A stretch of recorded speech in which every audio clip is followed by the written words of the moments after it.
The CBS Radio Mystery Theater presents...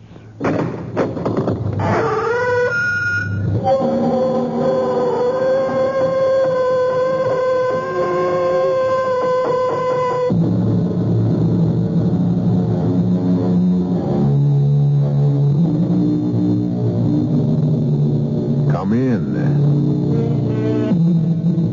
I'm E.G. Marshall. Welcome. Doubly welcome this special eve, of course. If you look in Webster's dictionary under the word miracle, you can read the definition, an event or effect contrary to the established order of things. A wonder or a wonderful thing. This is the story of a miracle that took place at Christmas time. The very best of all possible times for miracles. And it begins with an ad which has appeared for 10 years in the Dawson City Times and the Thomasville Courier. We'll begin the advertisement with, if the owner of the Santa Claus suit rented to Jennifer Swallow will present his copy of the receipt to me, Jasper Crown, he will be Oh, you'd have to include your address and your phone number, etc. Of course, Jenny, we'll include that. He will be remunerated to whatever degree he asks, up to $1 million. Does that seem fair? Oh, it isn't fair. It's silly. The rental was less than $1. Why should it be worth any more than that? Maybe you'll never know, but I will. And everyone else who hears this story will know.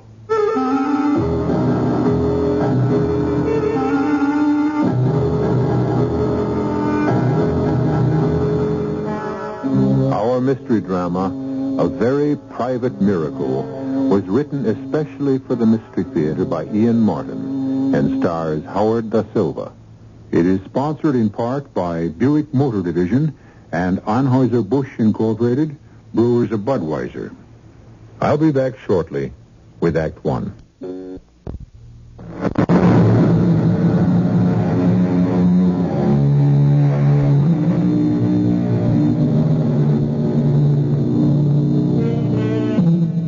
This is a story of a very special time and a very special love affair between a bright and artless 10-year-old and a bitter, soured man who made himself old before his time. But however it ends, it begins with hate. What was that, Arthur? A rock through the window. That's an ugly mob outside. Yeah, no goods, inadequates, ingrates. Because you've taken their livelihood away from them. My livelihood as well. I can't go on losing money with the mill. Since Robert walked out on me, I don't need any more. But Thomasville does. Good Lord, it's the only real industry we have left to keep the town alive. Are you my lawyer or theirs? You know whose lawyer I am. My friend or theirs? That's a question which gets more and more difficult to answer. Jasper, it's Christmas. And Robert had good ideas for the mill. I don't want to hear any more about the mill or about Robert, my son, or my daughter. Most of all, I don't want to hear about Christmas. That cheap, tawdry, pagan celebration. There, at last. The riot squad. They'll break up that no-good rabble. That's my Christmas present to them.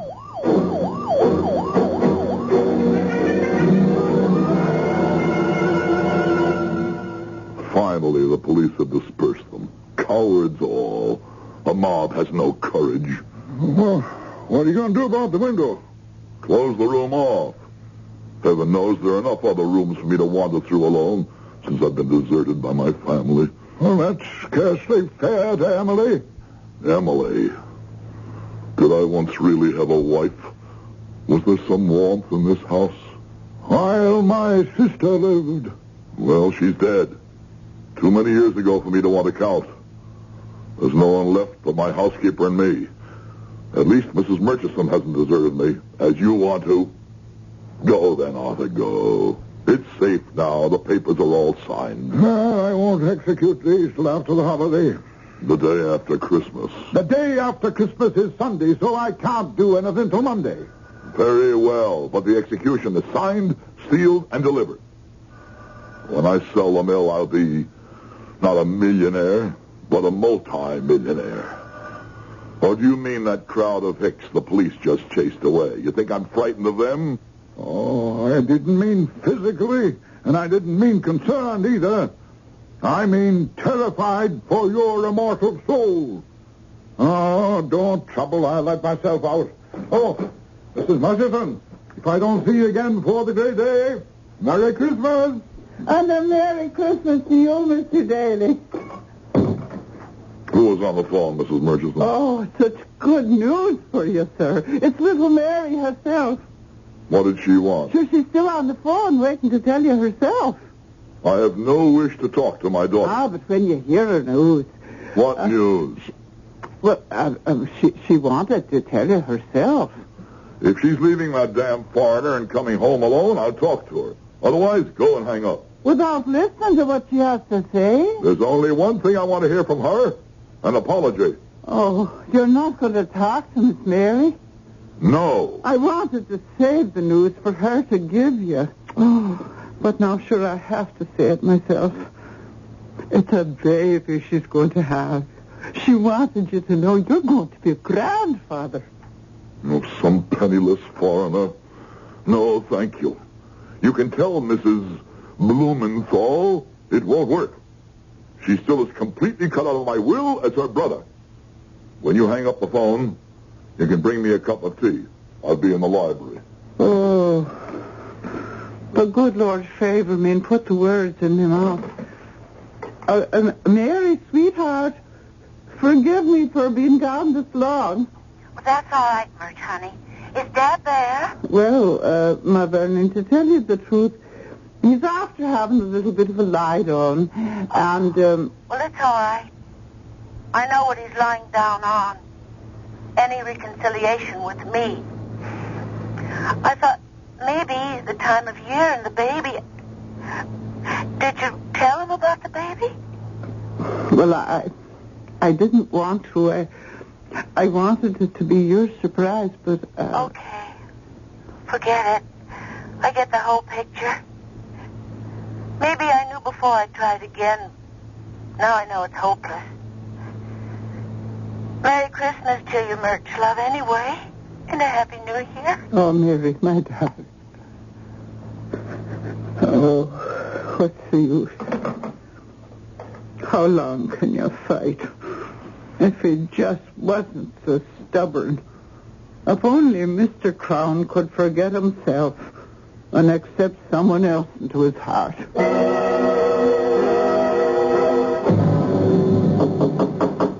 Come in.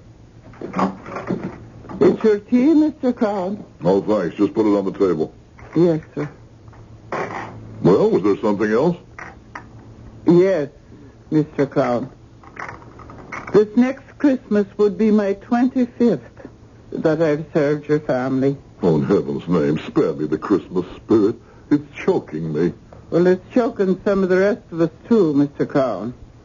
Everyone has a limit. You're not alone in that.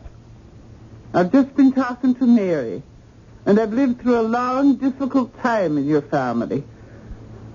I'm giving my notice. Before dinner? I honestly don't care if you ever eat again or live.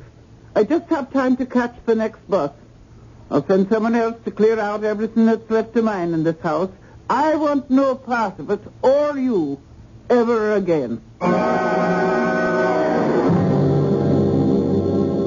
A little while later, the front doorbell rang. With Mrs. Murchison gone, Jasper was tempted not to answer it. But when it rang again, some secret urgency drew him down the long corridor. On the walk, he winced.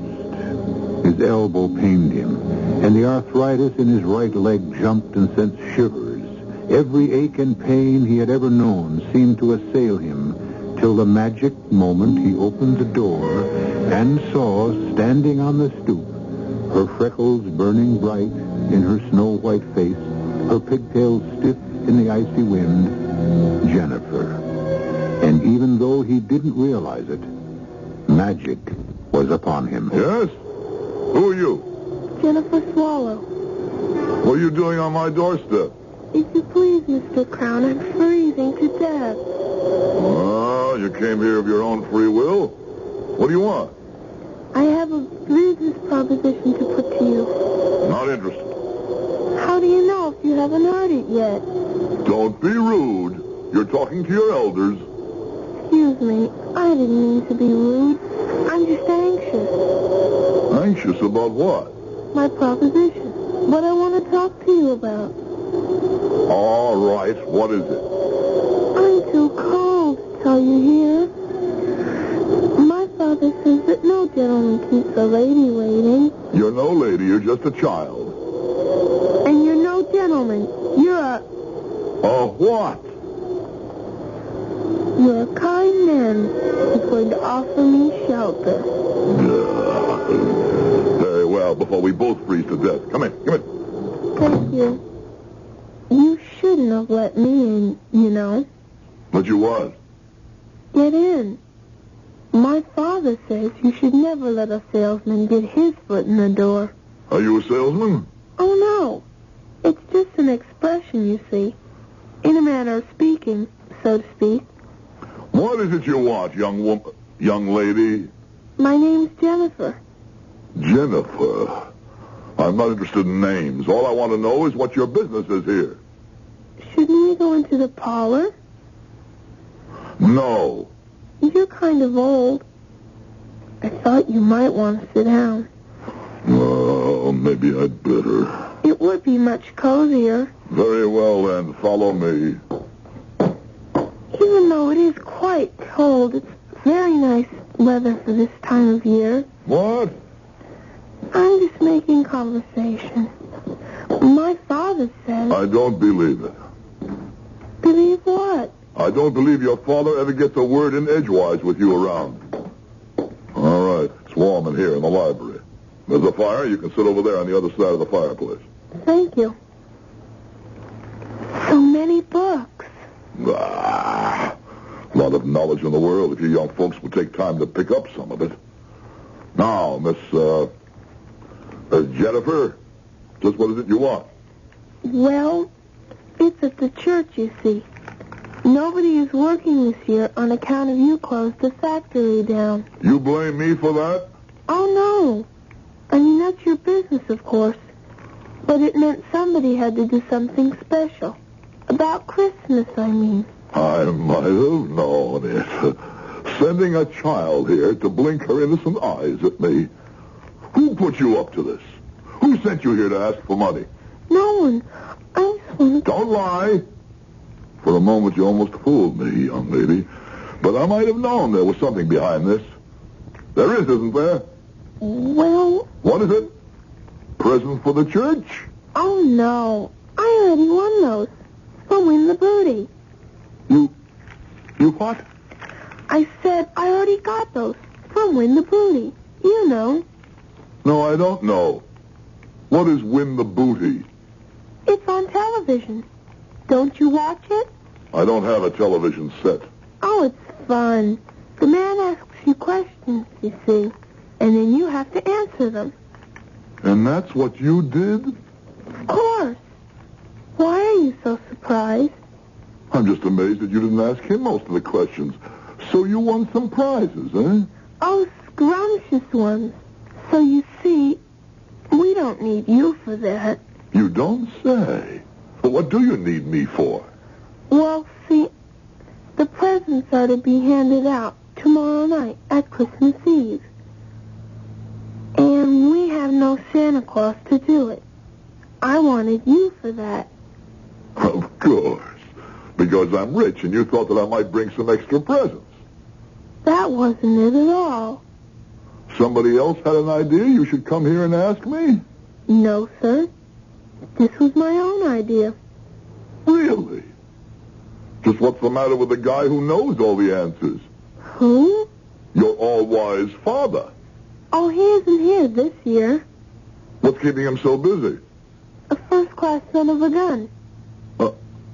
A what? His superior officer. My father's in the Navy. Both of them are. Who? My father and the first-class son of the gun. That isn't exactly what he called him, but I promise not to repeat the other. I see. Well, if it can't be your... I mean, as Santa Claus. Oh, too skinny and too serious.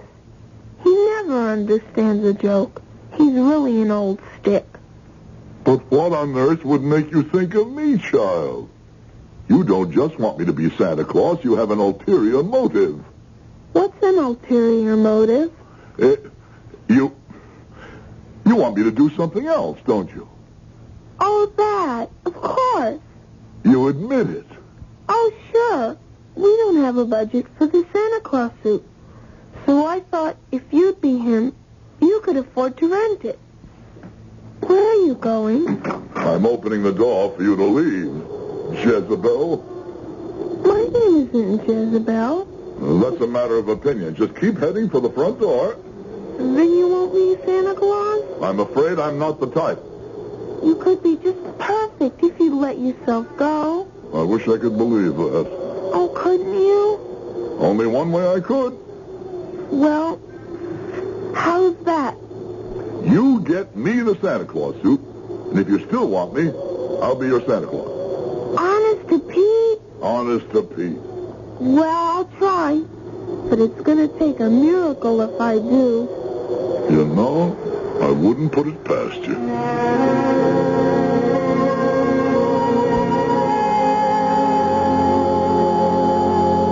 Jasper Crown remained with his hand on the door. One part of him congratulating himself for having resisted that elfin charm. The child was just trying to use him and his wealth, as people always were, egged on by her elders, no doubt.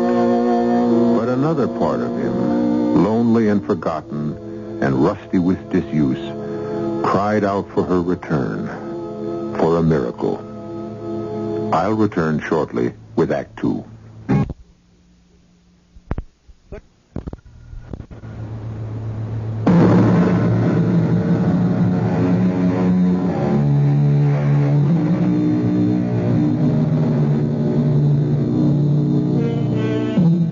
Never underestimate the power of Jennifer.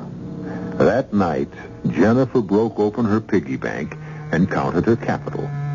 $2.23. The following morning, she bought a return trip ticket on the bus to Dawson City, which cut into her budget to the tune of $1.62. Once she got there, she set her jaw and started to comb the city. It was well after lunch when suddenly the freckles were dancing across her nose and her pigtails vibrating with delight. For there, just as she told herself there had to be, was a sign saying, Santa Claus suits for rent, dirt cheap. The proprietor was a wonderful man with a jolly round face and bristling white eyebrows and a shock of snowy white hair. As Jenny said afterwards, she almost wished he might be persuaded to come and play Santa Claus. But that's really a silly idea. He lives too far away. I beg your pardon, miss. Did I say something? Well, there are only two of us here, and I didn't say anything, so I think it must have been you. There I go again, thinking out loud. You couldn't. Could you? Or didn't I think that part out loud? What part? About wanting you to come and be Santa Claus in Thomasville at our church tomorrow evening. Oh, I'm afraid I couldn't. Some other people are expecting me. But I can rent you a suit, you know, a Santa Claus suit. Do you see one that you like? Well, there are so many. What's this one made of? Red velvet with ermine trim. You like it? It is nice. How much would it cost to rent it? Well, now, that's a very handsome suit and quite cheap at the normal rental of $100. $100? Too much? Oh, much too much. Well, now, how much were you thinking of? 61 cents. 61 cents, eh? Now, isn't that a coincidence? As a matter of fact, right down beneath the counter here, I may have just the thing. Yes, here we are. Now, let's see. Boots, belt, hat, pants, and a tunic. And, of course, the whiskers to go with it. And the price happens to be just right. On the nose, as the saying goes. 61 cents. It is pretty old and tattered. Yes, it is. Seen a lot of use. I have to admit it isn't in the best of repair. But it's the genuine thing. Well, it is pretty ratty. But I'll take it. After all, the price is right. And the kids who are going to see it won't notice the condition. Because to tell you the truth, these days our clothes are pretty ratty, too. Well, righty-o. I'll wrap it all up. And while I'm getting it ready, you can sign your name right here. What's that for? Well, I'd like to get this suit back. You might be surprised, but sometimes I have a little trouble. This way, if you shouldn't return it, any time I want to claim it, I'll have proof that it's mine.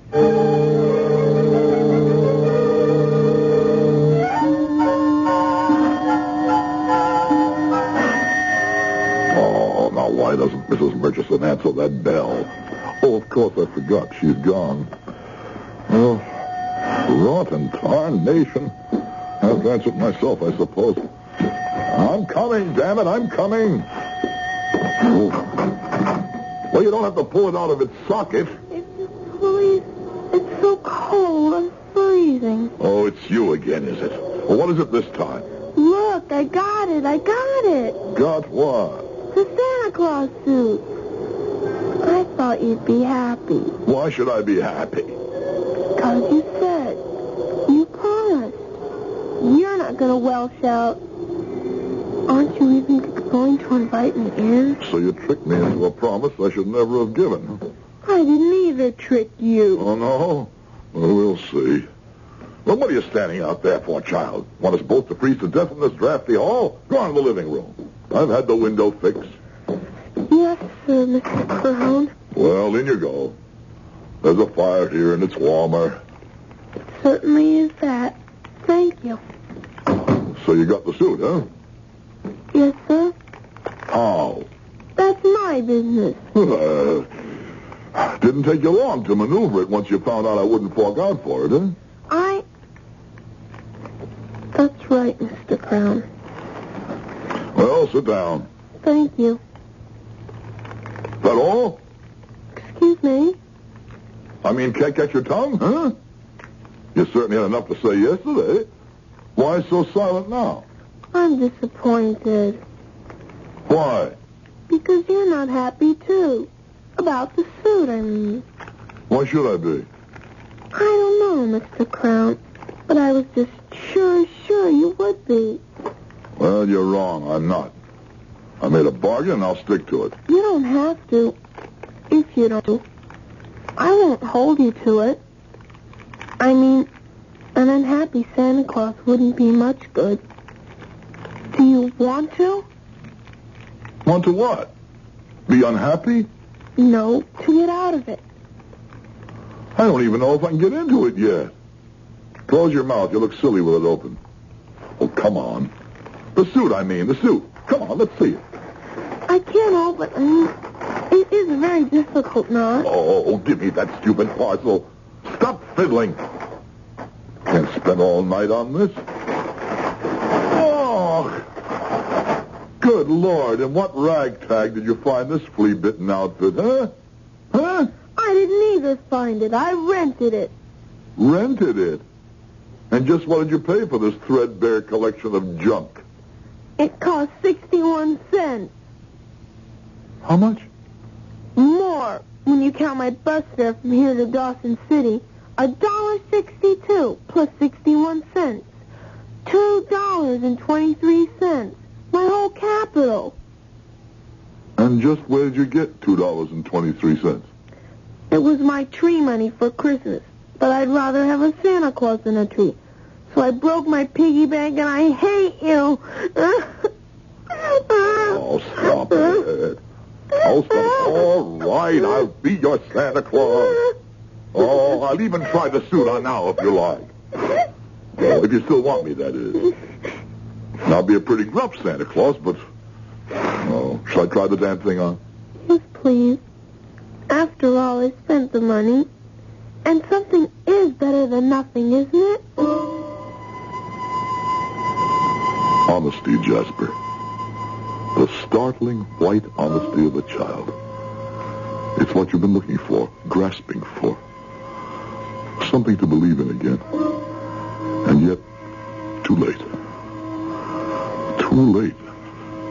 You're so conscious of the age in your body, the bile in your gut, your loneliness, that rheumatic elbow, that gnawing peptic ulcer, the tight place around your heart. Or is what you fear most, your mean and tiny soul. And while Jasper thought these private thoughts, he was slowly putting on the Santa Claus suit, shaking his head at each tattered garment and worn accessory that went with it.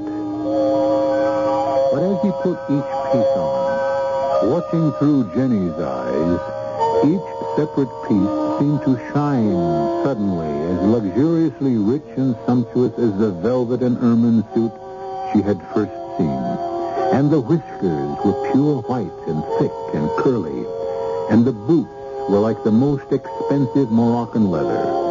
But the biggest miracle of all was in Jasper. Gone was the constriction from the heart. The nagging ache was no longer dragging at his stomach. The rheumatic arm was loose as a whip, and a magic sponge had wiped the lines from his face and the meanness from his heart. Oh, super! Gloriosa! It fits! It fits! Like a glove. You look so different. I feel so different. Do I look like Santa Claus? Not look. You are. You are Santa. It's just perfect. Only...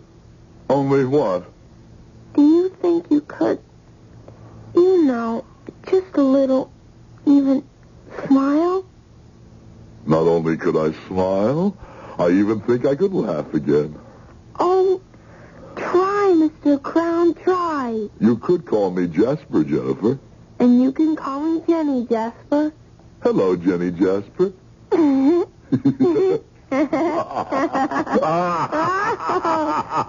Jasper, this is going to be a good Christmas. Oh, Jenny, this is going to be the best Christmas ever.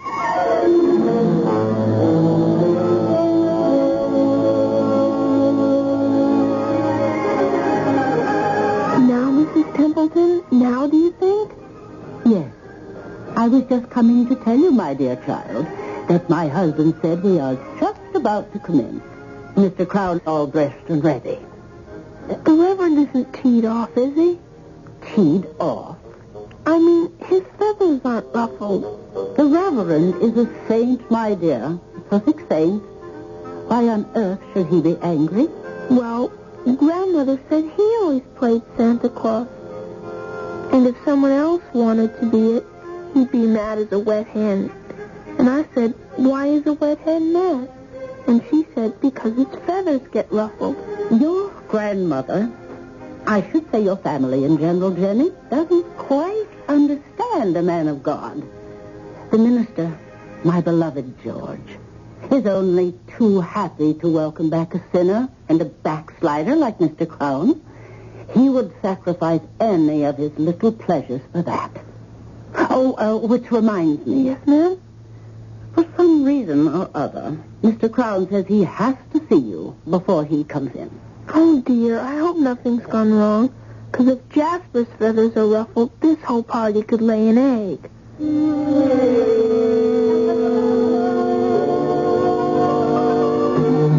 I thought we'd never get rid of that old stork.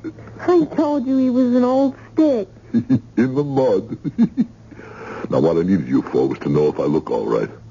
Come over to the chair. He has the wig all wrong, and the hat not down over your nose, not sort of jaunty to one side. And he didn't put the rouge on your cheeks, like this. Oh, and now you really look like something. Oh, Jasper, you look just beautiful. And so do you, Jenny. Oh, I don't matter. You're the star of this show. Now you go out there and twinkle. Watch my stardust. Just call me Jasper, Jenny, and everything's all right. You just call me Jenny Jasper, and I know it's going to be.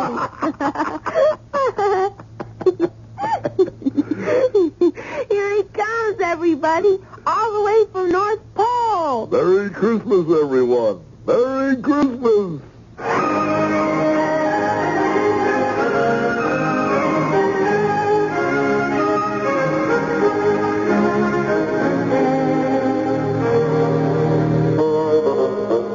There it is. We have all been witness to the regeneration of Jasper Crown. A child's drive and belief has brought him back to the precious gift of present youth and laughter. But is it a true conversion or only a momentary aberration? Is the magic of this moment in the Christmas legend, in the suit, and in Jenny? What happens if he loses either or both? I'll be back shortly with Act 3. WBBM from Chicago.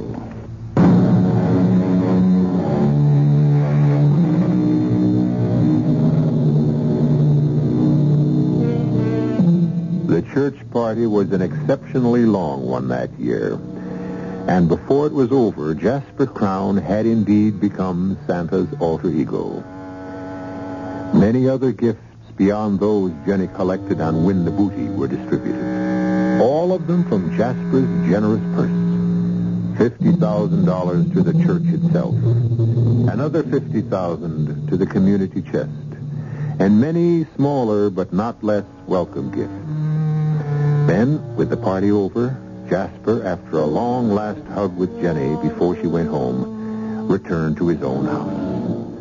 But however cold the empty old mansion might seem, Jasper, in his suit of red, was warm and glowing inside. And his first trip was to the telephone. Christmas greetings, hello? Happy Christmas, my darling daughter. Dad? Daddy? Yes, Mary. Your miserable, old, wretched, stupid father. I can't believe it. I mean, you don't... Oh, you never were stupid. And you certainly don't sound miserable, old, or wretched. Well, none of those, but I was stupid. How can I make up for it to you and Leon? Make up? Oh, Daddy, I wish you could be with us for Christmas. It's a little late for that, but I have another idea. I want to buy plane tickets for you and Leon to come visit me and ring in the new year with me. Oh, Daddy. A real good new year. I just called Robert, and he and his wife are coming home with the children. He's going to start up the mill again for me. It could be a real family reunion. Daddy, I don't know what to say. Oh, say yes. Please, just say yes. Of course it's yes. Yes, yes, yes. Daddy, what happened? You sound, well, not only like yourself again, but I don't know. Like the spirit of Christmas, past and present. And future. You'll see, I hope, when you come home.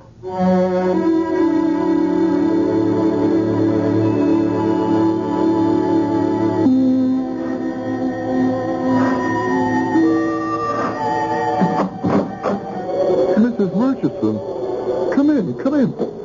God and his angels be with me. I thought, Mr. Crown, for a moment you were the real article. I can't claim that. I wish I could. Oh. But I feel as cheerful as him. What brings you here Christmas morning? Well, now, sir, I felt real bad, particularly this time of year and all, walking out on you. And here it's Christmas Day, and you even without a dinner. So I was after bringing a little basket here, if you'd accept it. I accept it from the heart, and with my thanks. But I'd like to ask you something in return. What was that? Will you come back to work for me, Murch? I need you. Oh, you called me Murch. Mary's name.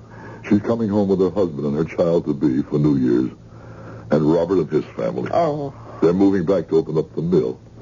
I'll need you, Murch. Oh, the Blessed Mary preserve us, so you will. And glad I'll be to come home. Good. But what is it that's come over you, Mr. Crown? A child brought me this suit, Murch, and putting it on, I went back to the man I was. I don't want to question either because I believe them both to be a miracle. And I thank God to have found happiness and peace again. And pray to him it will not be taken away from me.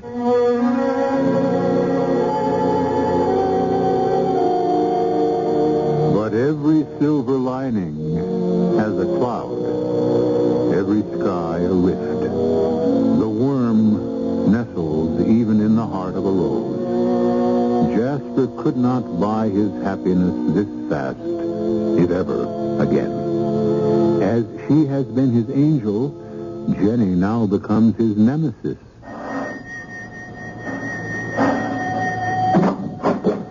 Good morning, Jenny. Good morning, Jasper. I didn't expect... Me to answer the door? Well, I saw you coming up the walk. I didn't mean that. I meant I didn't expect to see... I hate to say it, but I've come for the Santa Claus suit. No. What do you want it for? You'll have to take it off now, Jasper. Why? Because I signed the paper. I only rented it, and I'm responsible. I have to take it back.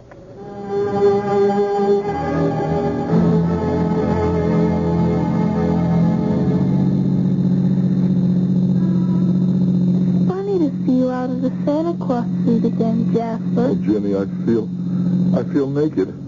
It's the way I told you. But that's silly. You aren't the way you were at all. You're nice now. The way I always knew you were underneath. As long as I have the suit. As long as you have you. That's what counts. My father says, oh, wait a minute. Tell the chauffeur. Here's the street. Oh, I was sure it was this one. Try the next. You watch one side, and I'll watch the other. You're not watching, Jenny. That's because I've already looked all the way down. It must be the next block. Why are you looking so sad again, Jasper? Because I feel that way. Not even sad. Frightened, Jenny. Why? I like the way I am. I didn't like the way I was. And I'm afraid that if I let go of the suit, I'll go back to being what I was. Never. Anyway, when we get to the shop, you can always buy it. Oh, tell the chauffeur to turn here, to the right. Take the next right, Edwards. You sure this is it? Yes, I know. Because there's the hat factory, and the cigar store, and the man who cooks spaghetti in the window of his shop. And right there next to it... What? What, Jenny? Mr. Edwards, stop and back up. See, Jasper? It's a dead-end street anyway. And there's that big school, and the storage company, and then the Chinese laundry. And right here between it and the man who cooks spaghetti in the window was... Stop the car, Edwards. But, Jenny, there's nothing here but an empty lot. But there can't be. Because otherwise, then it would have to be a miracle. Yes. That's what it would have to be. But that's impossible. Why? Because miracles have to be about holy things. And they have to be very old. Well, what's holier than Christmas? And it's pretty old. I must have made a mistake. We'll just have to keep... Little Jenny, listen to me. This is a funny thing to ask, but I ask it with all my heart. Don't let's go looking anymore, because we just might find him, and that's the thing I'm most afraid of. Why? Because then I'd have to give the suit back. And I might stop believing again. Oh, is that the time? The right time? Yes, what's wrong? I've got to get back to Grandma's fast. I'm catching a plane today. Edwards, home, step on it. A plane? Where to? Pacific. Japan. Back to my father. He's so lonely. I'm all he has. But Grandmother was getting old, and we were both going to spend Christmas with her. Only that first-class son of a... I almost said it. Anyway, the Admiral said he couldn't spare my father because of the general situation. Oh, what am I going to do? About your father? No, about the suit. Jenny, why don't you let me handle this? I'm here, and your father and you are going to be on the other side of the world. How could you handle it? Well, let me tell you, and we'll write it down as soon as we get home.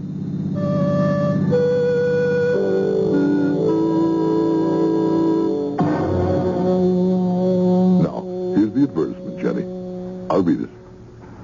If the owner of the Santa Claus suit rented to Jennifer Swallow will present his copy of the receipt to me, Jasper Crown, my address, phone number, and so on, he will be remunerated to whatever degree he deems fair and equitable, up to, but not to exceed, the sum of $1 million. This ad will appear daily till the first of the new year, and for the month of December of each succeeding year until the decease of the aforementioned Jasper Crown. Okay? But Jasper, $1 million for that cruddy old suit? I told you, it's worth that to me. Do you have to go, Jenny? You shouldn't have to ask. You know how fathers feel about daughters. Now I do. Your own daughter is coming back to be with you. And your son, too. You'll never miss me. Oh, I will that. Don't ever mistake it. But I'm finally realizing all this fuss about a suit I thought was a key that unlocked my heart.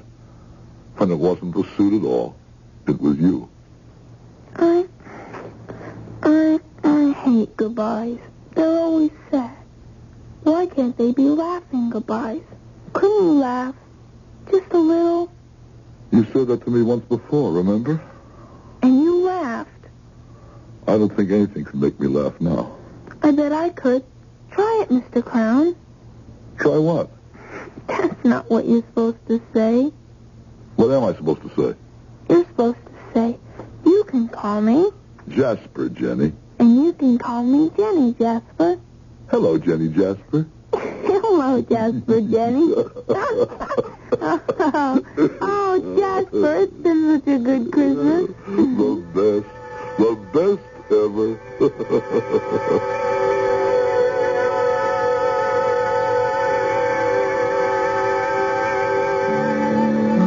Jenny left, as she had to, and Jasper placed the ad in the paper. For 10 years, it appeared every December as Jasper lived out a full and happy life.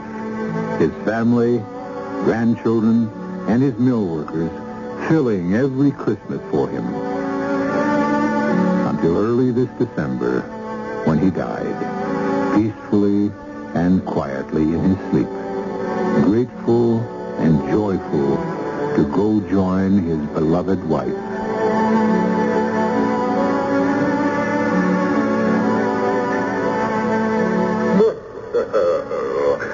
Hello, Mr. Crown. I've been proud of you these last 10 years. I've felt at peace with myself. The suit is in that rosewood box on my bureau. And here's a blank check signed. Fill in what you want. Oh, no.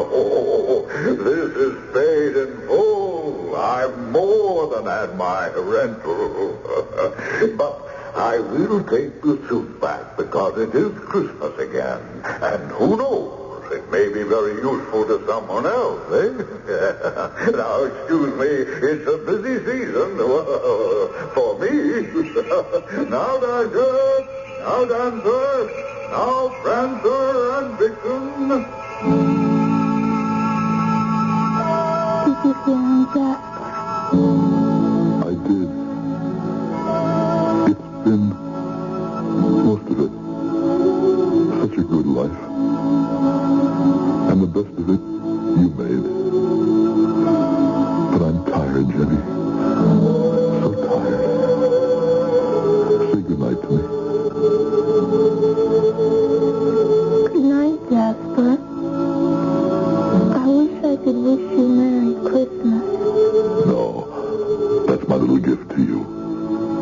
have as many and more as you brought me.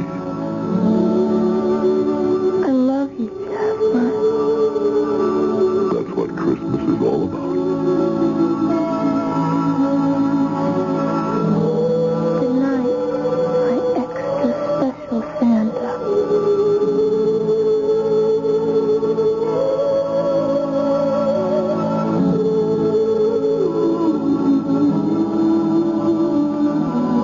An event or effect contrary to the established order of things.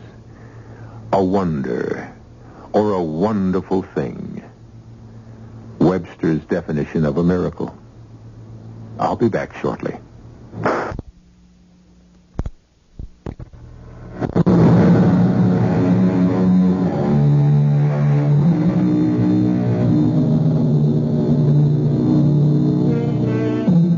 For this special night of the year, there remains nothing to say in closing but God rest you, merry gentlemen and ladies, and a merry, merry Christmas to all. Our cast included Howard DaSilva, Jennifer Marlowe, Virginia Payne, E.V. Juster, and Ian Martin. The entire production was under the direction of Hyman Brown. And now, a preview of our next tale. Eberhard, they are talking. They are talking. But they're fine people, Mabel. It doesn't hurt us. Well, some of them even think your wings are fake. You just stick them on that way. That you're really some kind of a nut. Well, let them think what they want. Eberhard? Yes, dear? Sit down. Huh? Please. And I don't want you to get upset or excited or anything. Well, when did I ever get excited? And don't interrupt, please. Oh, I wouldn't think of it. My patience is at an end, Eberhard. Now, in one way or another, we've got to find a way to get rid of those awful wings. We can't possibly do that. Why can't we? They're embarrassing. They're expensive. They're useless. They're making us the butt of unfunny jokes from everyone in the neighborhood, and what's more, they're getting away, Eberhard. Eberhard Edwards, those wings must go. Radio Mystery Theater was sponsored in part by Anheuser-Busch Incorporated, Brewers of Budweiser, and Buick Motor Division. This is E.G. Marshall inviting you to return to our Mystery Theater for another adventure in the macabre. Until next time, pleasant dreams.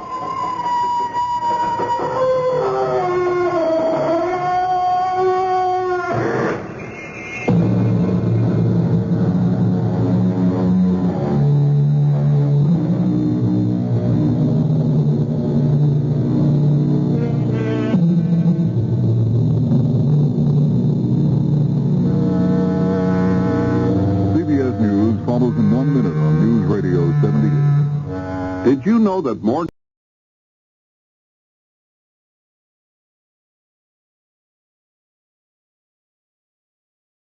Theater presents...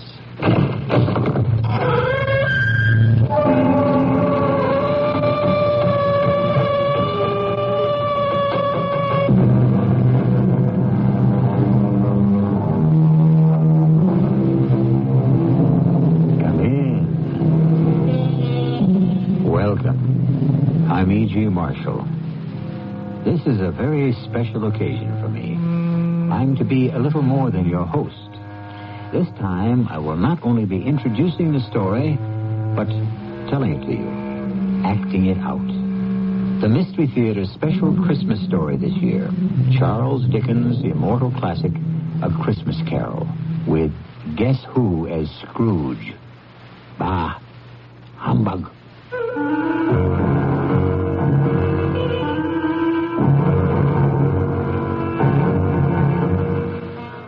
Our mystery drama, A Christmas Carol, was adapted from the Charles Dickens classic especially for the Mystery Theater by Ian Martin. I'll be back shortly with Act One.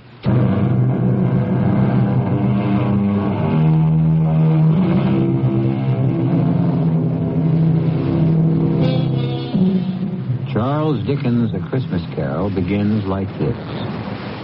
Marley was dead to begin with. There is no doubt about that whatever. The register of his burial was signed by the clergyman, the clerk, the undertaker, and the chief mourner. Scrooge signed it. Old Marley was dead as a doornail. Ebenezer Scrooge? Oh, he was a tight-fisted hand at the grindstone, hard and sharp as flint, from which no steel had ever struck out generous fire. Solitary as an oyster. He iced his office in the dog days and didn't thaw it out 1 degree, even at Christmas. A Merry Christmas, Uncle. God save you. What? Oh, it's you, nephew. What brings you here on a miserable, cold, windy night like tonight? Cold and windy, yes, and the snow falling softly. A perfect Christmas Eve to say, Merry Christmas, Uncle. Humbug. Christmas, a humbug? Oh, you don't mean that, I'm sure. I do. Merry Christmas. What right have you to be merry, or the world at large? What reason have you yourself to be merry? You're poor enough. Oh, come then. What reason have you to be dismal? What reason have you to be morose? You're rich enough. Don't you taunt me, Fred. Bah! Don't indulge yourself in expectations. Humbug. Take me as I am, Uncle, and as the season is, and don't be cross. Where else can I be when I live in a world of fools? Christmas. Phooey. What's Christmas time to you but a time for paying bills without money? Time for finding yourself a year older and not an hour richer. If I could work my will, every idiot who goes about with Merry Christmas on his lips should be boiled in his own plum pudding and buried with a stake of holly through his heart. Oh, come along, Uncle. Can you not let down for once and enjoy yourself? Come on, nephew. Keep Christmas in your own way. Let me keep it in mine. Yes, but you don't keep it. Leave me alone, then. Much good it may do you. Much good has it ever done you? Oh, there are a lot of things, Uncle, from which I've never profited. Christmas among the rest. Except that when it comes around, who can resist it? A kind of forgiving time of year when men and women seem by one consent to open up their hearts freely. So then I say, Uncle, though it never put a scrap of silver or gold in my pocket, I believe it has and will do me good, and so I say, God bless it. Who's that? What's all that there? I'm sorry, Mr. Scrooge. It's just that it is a holiday, and my hands were so cold. Just let me hear another word from you, Bob Cratchit, and you keep your Christmas by losing your employment. Oh, please, sir, I humbly beg your pardon. It was just an action on the spur of the moment. Just apply the spur to goad you into finishing your work, Cratchit, and let's hear no more from you. Yes, sir. Well, nephew, why are you here? To ask you to dine with us tomorrow. Dine with you? Never. There's nothing more ridiculous than all the fuss and expense over Christmas dinner. Oh, Uncle, I want and ask nothing from you. Why can't we be friends? Good afternoon. And with all my heart, I'm sorry to find you so resolute. But at least, I wish you a Merry Christmas. Good afternoon. And a Happy New Year. Good afternoon. And be sure to make the front door fast. No wasting of heat here. No extra logs on the fire. Yes, Uncle. Mr. Cratchit. Yes, sir. May I wish you a Merry Christmas and a Happy New Year. The first I am sure of, and I thank you. The other... who knows what the future holds. Be of good hope. The nerve of all of them. My nephew, a wastrel, and Bob Cratchit on 15 shillings a week with a wife and family talking about a Merry Christmas. It's enough to make a man retire to Bedlam. They're all mad. Begging your pardon, Mr. Scrooge, a gentleman to see you. Yes. Scrooge and Marley's, I believe. Have I the honor of addressing Mr. Scrooge or Mr. Marley? Mr. Marley's been dead for 7 years. He died 7 years ago this very night. Ah, sad. Sad indeed. Still, I have no doubt his liberality is well represented by his surviving partner. Liberality? At this festive season, it is more than usually desirable that we all make some slight provision for the poor and destitute. You may make your pledge here. Are there no prisons? We speak of the needy. The union workhouses are not still in operation. They are. I wish I could say they were not. A few of us private citizens are endeavoring to raise a fund to buy the poor some meat and drink and means of warmth. What shall I put you down for, Mr. Scrooge? Nothing. Of course, you wish to be anonymous? I wish to be left alone. By tax, I help to support the establishments we have mentioned. They cost enough and more. Let those who are badly off go there. Many can't go there. And many would rather die. They would rather die than let them do so and decrease the surplus population. Good afternoon, sir, whatever your name is. I find you hard to believe, Mr. Scrooge. Cratchit, let him out. Close the door, Cratchit, to extinguish what coals remain. Yes, sir. No, sir. Come here. Coming, Mr. Scrooge. You'll want all day tomorrow, I suppose. It's quite convenient, sir. It's not convenient, and it's not fair. If I was to stop half a crown for it, you'd think yourself ill-used, I'd be bound. Well, sir, yet you don't think me ill-used when I pay a day's wages for no work. I would not presume to have an opinion, but then it is only one day a year. A poor excuse for picking a man's pocket every 25th of December. I suppose I have no choice. You must have the whole day. Just make sure you are here earlier the following morning. I dined my usual melancholy dinner in the usual melancholy tavern. Afterwards, climbed the stairs to my living quarters in the gloom. Something about my door knocker stopped me as I was about to put the key in lock.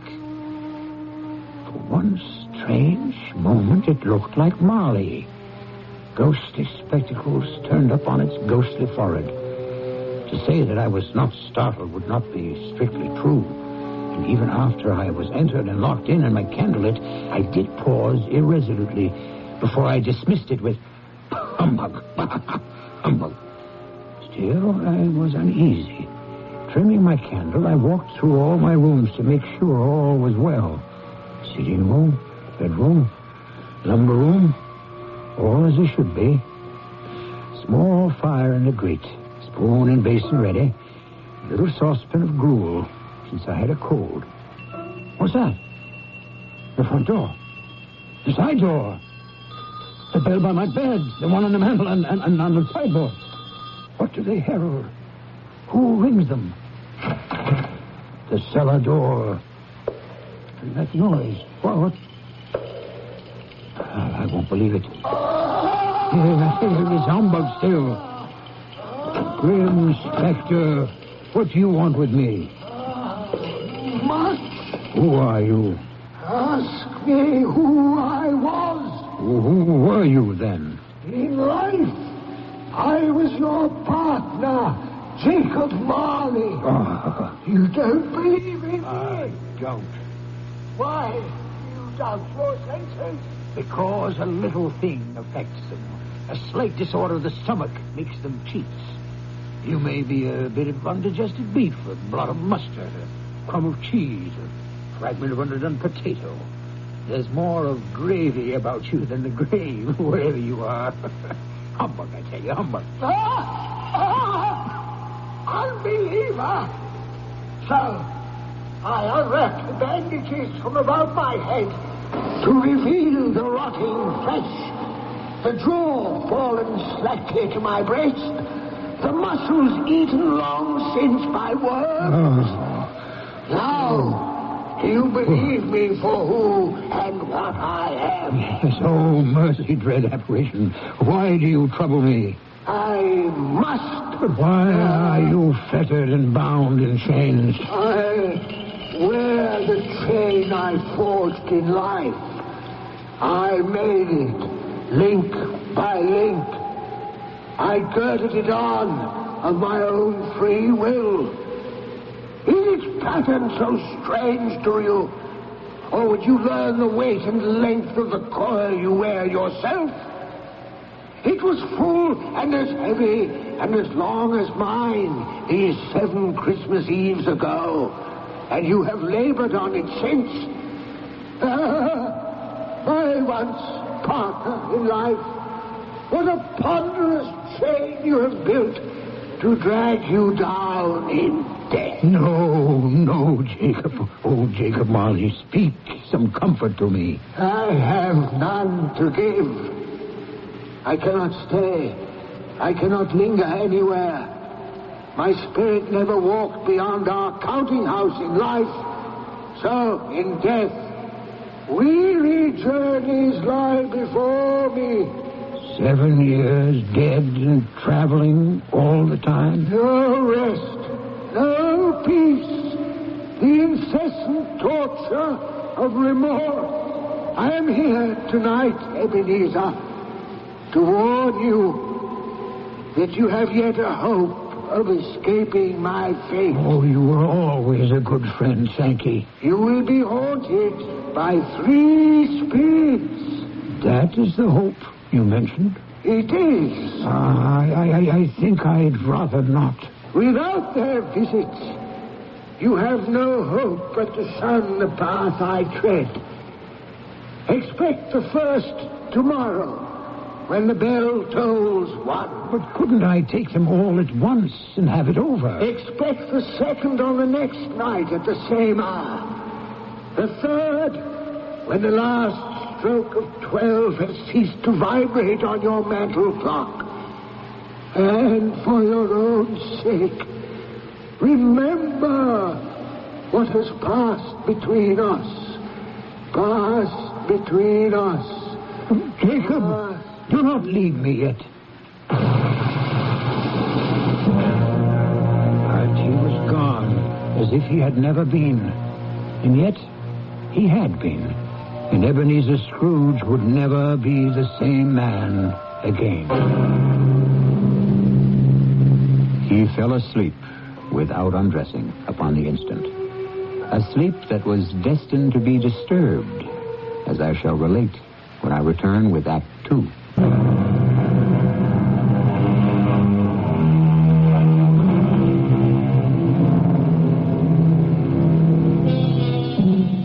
When Scrooge awoke, it was dark, and the chimes of a neighborhood church were striking the 4 quarters.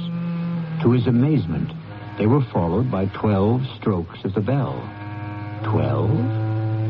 Impossible. It was 2 when he went to bed.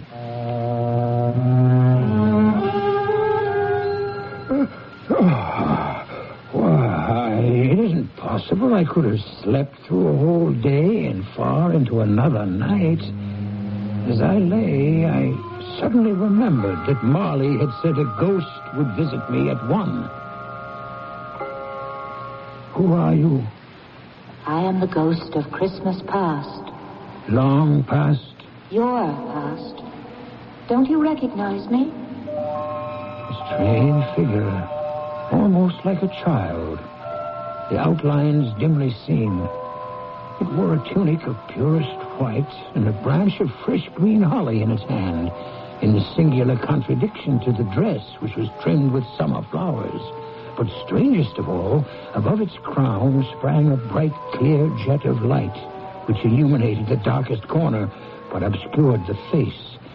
And under its arm a cap, which looked for all the world like a candle snuffer. For some reason I wanted it to put on its cap. The light is blinding. Would you not put on your cap? Would you so soon put out with worldly hands the light I shed? Is it not enough that you are the one who fashioned me this cap and forced me to wear it low upon my brow? I? What business brings you here? Your welfare. Well, if you would regard my welfare, you would leave my sleep unbroken. Your reclamation, then. Take heed. Rise and walk with me.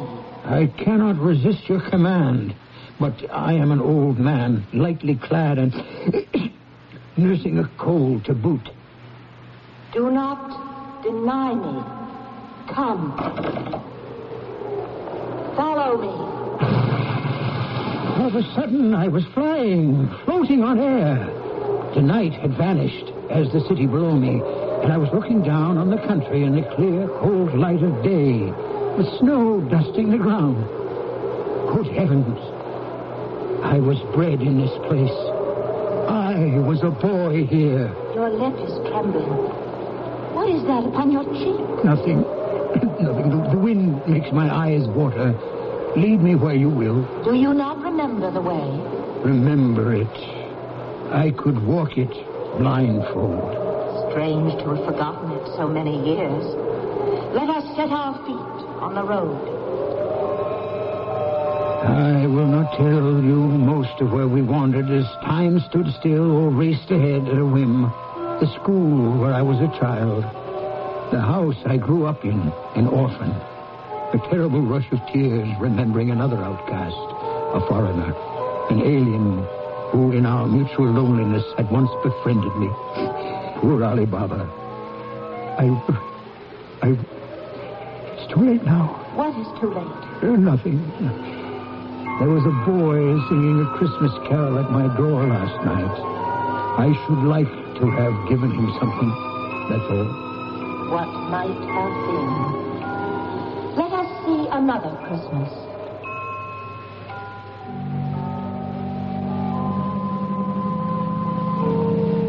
What's that? Your aunt, who brought you up, passed away.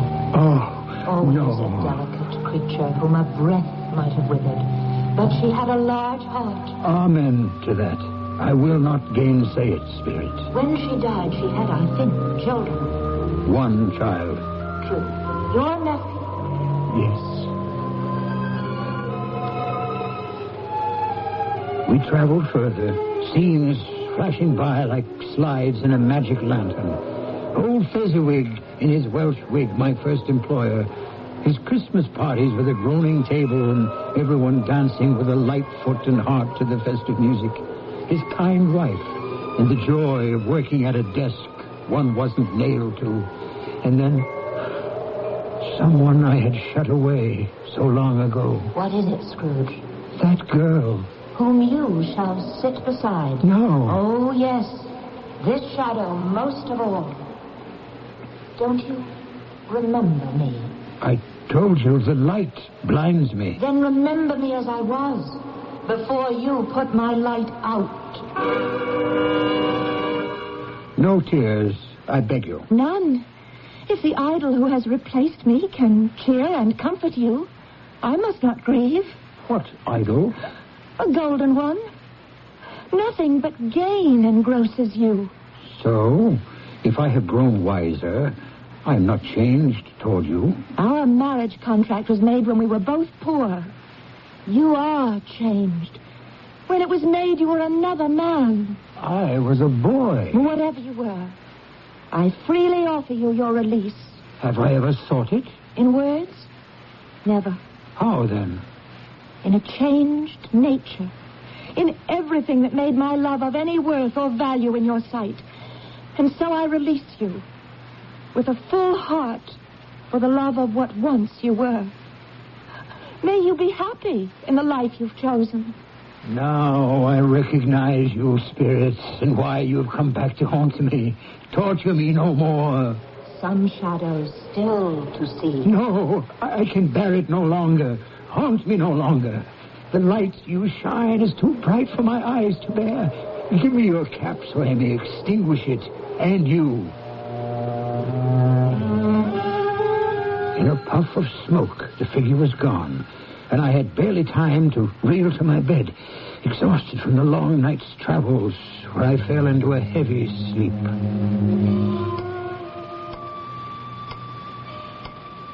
What's that? The clock ticking away. Awake in the night of time. Almost one. When the second messenger Marley sends me from the grave will arrive, what ghastly shape might he take? What hideous form? What torture might this one plan for me? At least I am prepared for anything. Well, prepared for anything but nothing. Hello there, Spirit. Are you invisible to me? What's that? That great light from beneath my sitting room door. Here's a fearful waste of light. A shocking extravagance. I must go in and douse these candles. Yet I'm afraid to enter. Scrooge. Ebenezer Scrooge. Stop skulking there behind your bedroom door. Enter, man. Enter. Why, here's a prodigal spending of light. And a great roaring blaze, hot enough to set the chimney flue on fire. Look well on me.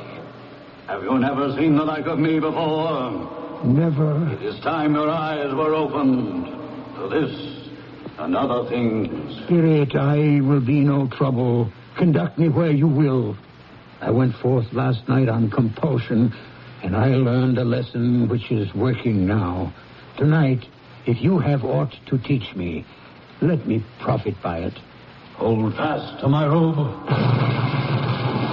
In the blink of an eye, we were transported to a mean and shabby little house, threadbare but clean as a new washed shirt, and redolent of the mouth-watering smell of goose, basking in sage and onion, and aromas of an eating house and pastry cooks next together, which came from the Christmas pudding. Whatever has got your precious father, then, and your brother, Tiny Tim? I never remember him, Martha, as late as this on Christmas Day. What a place is this? House of your clerk, Bob Cratchit. See, here he comes now. That child he carries on his shoulder, with a little crutch in his hand, and his lower limbs bound in an iron cage. The youngest of the Cratchits, Tiny Tim. Why, look at him struggle after the others as his father sets him down. Where are they off to? To watch one of the merriest sights of this merriest of seasons. The golden goose turn on the spit. Shh. Listen. How late you are, my dear. And how cold. Oh, well. Oh, come, sit you down by the fire and have a warm. Lord bless you. After I've had a look at that goose, too. First, tell me, how did Tiny Tim behave through the service? Oh, as good as gold and better. Uh-huh. Somehow he gets thoughtful sitting by himself so much and thinks the strangest things you ever heard. And now, what was it this time? He told me coming home he hoped everyone in the church saw him because he was a cripple. Oh. Because it might be pleasant to them to remember upon Christmas Day who it was made lame beggars walk and blind men see. Oh, I feel so much for you. No. You must not, my dear. Remember the day. Come, let's join the others. Tell me, Spirit, will Tiny Tim live? I see a vacant seat in the poor chimney corner, and a little crutch without an owner. If these shadows remain unaltered by the future, the child will die. Oh, no, kind Spirit. Spare him. That from you, recall your own words. If he be like to die, he had better do it and decrease the surplus population. Oh, I am ashamed. And should be, man, if you be man at heart, forbear that wicked cant until you have discovered what the surplus is and where it is. Listen. A toast before we eat to Mr. Scrooge. To me? I'll give you Mr. Scrooge, the founder of the feast. The founder of the feast, indeed. Oh, I wish I had him here. I'd give him a piece of my mind to feast upon, and I'd hope he'd have a good appetite for it. Oh, my dear, the children, Christmas Day. Well, I'll drink to his health for your sake and the day's, not for his. Long life to him. A Merry Christmas and a Happy New Year. Oh, you'll be very merry and very happy, I've no doubt. And now, a Merry Christmas to us all, my dears. God bless us. God bless us, everyone. Yes, Merry. My very name cast a pall upon their happiness. But mark you on the wealth of spirit among them, which thought kindly on a man with as little spirit as yours. In particular, that poor little lad, Tiny Tim. Did you notice how generous he was to end the toast with, God bless us, everyone, including even me? What a valiant little soul, in spite of all his handicaps. Perhaps your eyes are opening at last. But come, you have more to learn. Where now? Your nephew's house. He said that Christmas was a humbug. As I live, he believed it, too. More shame for him, Fred, that my uncle-in-law should speak so. Well, he's a comical old fellow and not so pleasant as he might be. Oh, yes. However, his offenses carry their own punishment, and I have nothing to say against him. And I will have no downturned mouths at this season. So here is a glass of mulled wine to our hands. Let's drink to the old man. Well, he has given us plenty of merriment at that. So, to Uncle Scrooge. A Merry Christmas and a Happy New Year to the old man, whatever he is. He wouldn't take it from me, but may he have it nevertheless. To Uncle Scrooge. To Uncle Scrooge. No, wait. Let me go to them. Explain. Too late for me. The hour grows too late. Away. Where stand we now? This open place. A crossroads where I must leave you. Oh, forgive me what I ask, but I see something strange protruding from the skirt of your robe. That might be a claw for all the flesh there is upon it. Yes. Then see what you must see. From the sanctuary came forth a boy and a girl. Yellow, meager, ragged, scowling, wolfish, but prostrate, too, in their humility. I started back appalled. Spirit, are these yours? They are man's. The boy is ignorance, the girl is want. Beware of them both and all of their degree, but most of all beware this boy, for on his brow I see written doom, unless the writing can be erased. My time is sounding. Wait. Have these pitiful creatures no refuge or resource? I answer in your own words. Are there no prisons? Are there no workhouses? Hold for one moment. Help me. Where should I turn? Turn and face your future. The black phantom that approaches you now. Face your future. Your future.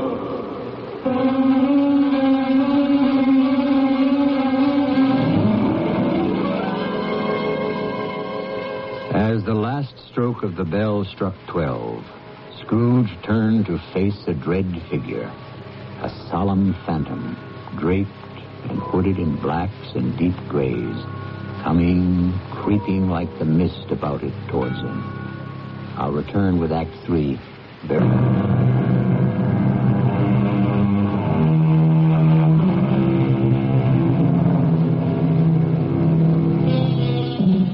The last phantom silently, slowly, gravely approached. It was shrouded in a deep black garment, which concealed its head, its face, its form, and left nothing of it visible save one outstretched hand, which served as its only voice, for the spirit neither spoke nor moved.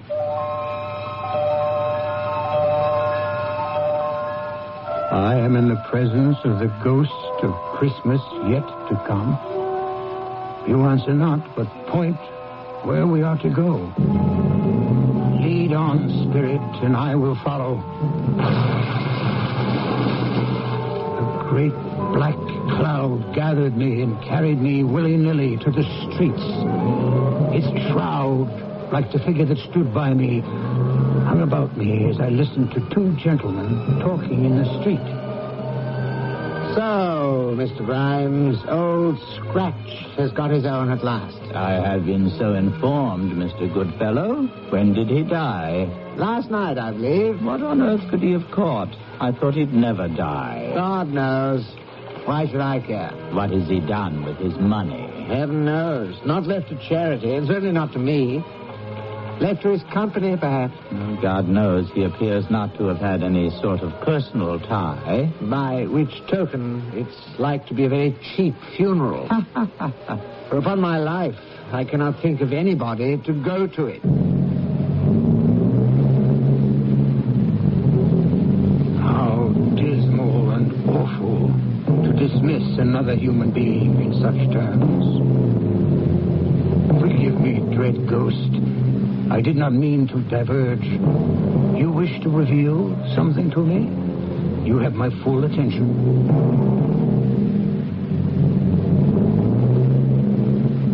Fred, the news is bad. Bad? We are quite ruined. Oh, there's hope for us yet. If he relents. If he forgives or forgave, there might have been. Oh, but it is too late for the miracle. Poor, old, miserable boy. He's past relenting. He's dead. No, wait, Spirit, wait. I'm not ready to leave. What else would you have me look on? Tell me again about today. About little Tim on the grave. It would have done you good to see how green a place it is. Oh. But you'll see it often. I promised him I would walk there every other Sunday. My last born. My poor little broken child. Oh, please. I shall break down with you. Oh, my darling. We can all try to be brave, but how can we hide our sorrow? What is more final and dreadful than death? I want to help, Spectre, but something informs me that our parting moment is at hand. Tell me, what man was it I saw lying dead? Very well. You point. Where to this time? A churchyard. And here we are. The headstone. You would have me read it? Tell me, are these the shadows of things that will be or may be only? Oh, my own name, Ebenezer Scrooge. Spirit, hear me. I am not the man I was. I will not be the man I must have been from all this intercourse. Why show me this if I am past all hope? For once, you make no motion. Your nature intercedes for me and pities me. Good Spirit, I will honor Christmas in my heart and try to keep it all the year. The three spirits shall strive within me. I will not shut out the lessons that they teach. Oh, tell me I may sponge away the writing on the stone. Give me your hand, I beg you. Give me your hand. I hold you to me. You cannot disappear. You cannot disappear. Oh, bless my soul. What I cling to is my own bedpost. And wait. Perhaps my time is my own to make amends in. Yes, I will live in the past, in the present, and the future. The spirits of all three shall strive within me. Oh, Jacob Marley, heaven and Christmas time be praised for this. I say it on my knees, oh, Jacob, on my knees. I don't know what to do. I'm as light as a feather, and I am as happy as an angel. I'm as merry as a schoolboy. I'm as giddy as a drunken man. A Merry Christmas to everyone. A Happy New Year to all the world. Hello there. Oh, hello. Oh, there's the saucepan the gruel was in. There's the door by which the ghost of Jacob Marley entered. There's the corner where I saw the wandering spirits. It's all right. It's true. It all happened. Oh, my God, I don't know how long I've been among the spirits. I'm a baby. I don't know what month it is. Throw open the window and rejoin the world. Hey, Mr. Grimes, what's today? Why, Christmas Day. Christmas Day? I haven't missed it. The spirits have done it all in one night. They can do what they like. Of course they can. Hello, my fine fellow. Hello. Merry Christmas. Merry Christmas to you. Do you still run the poulterer's shop in the next street but one, at the corner? I should hope I did, on my way to open up. Oh, pray then, Mr. Grimes, do I dare hope you have not yet sold the prize turkey that was hanging up there? Not the little prize turkey, the big prize turkey. The one as big as an ostrich? Oh, a delightful man. A pleasure to talk to him. Yes, Mr. Grimes. It is hanging there now. Well, what are we waiting for? I want to buy it. Bring it here that I may give directions where to take it. Send back your boy and I'll give him a shilling. Have him bring it back in less than 5 minutes and I'll give him half a crown. Better still, here's a £5 note. Send him to deliver the turkey to Mr. Cratchit by cab at the address I give you. And what's left shall be your Christmas present and his. Shaving was not an easy task, for my hand was shaking, and shaving demands attention. At last it was finished, and I dressed myself in all my best and issued forth to the streets. The first person I met was a portly gentleman who had walked into my counting house the day before, saying, Scrooge and Marley's, I believe. I hastened to intercept him. My dear sir, how do you do? I beg your pardon. I hope you succeeded yesterday. A Merry Christmas to you, sir. Mr. Scrooge, that is my name. I fear not pleasant to you. Allow me to ask your pardon, and will you have the goodness to allow me to contribute? May I have your ear, sir? What? Lord bless me. So much. My dear Mr. Scrooge, are you really serious? If you please. Not a farthing less. Will you do me that favor? Oh, my dear sir, I don't know what to say to such don't say anything. Come and see me. Will you come and see me? I will indeed. Thank you. I thank you 50 times. Bless you.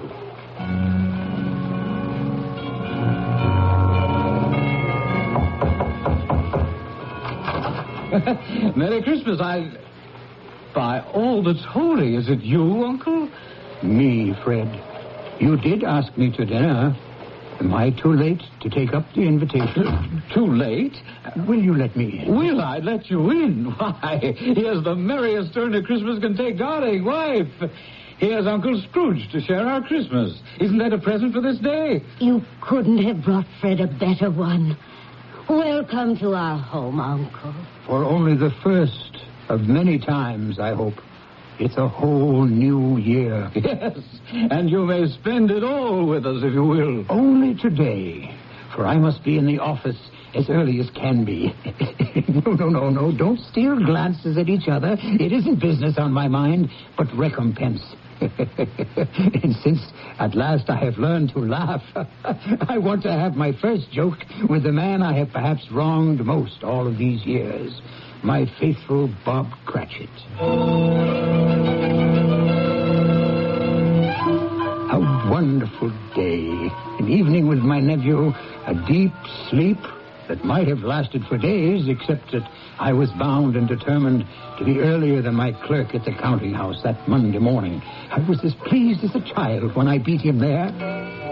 Even more pleased to find that for once he was late.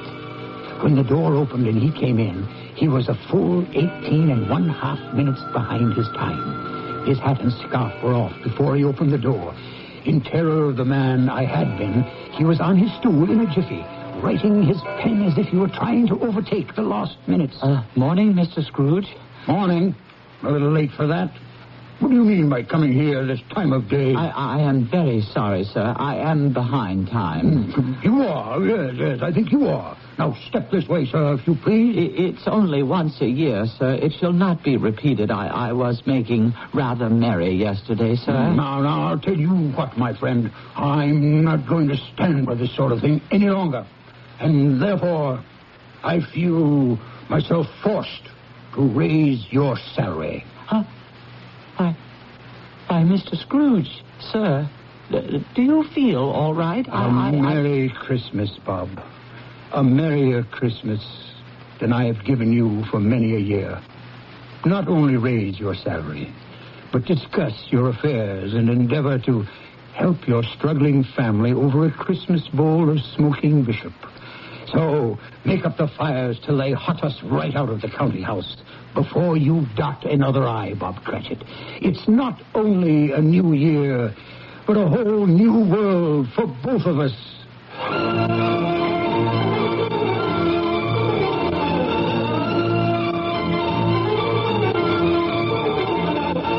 As we all know, Scrooge was better than his word. He did it all. And to Tiny Tim, who did not die, he was a second father. And he made a good new will for his nephew and his future partner, Bob Cratchit. One thing after a long life he took to his grave, that he knew how to keep Christmas well. May it be truly said of all of us, and as Tiny Tim observed, God bless us, everyone.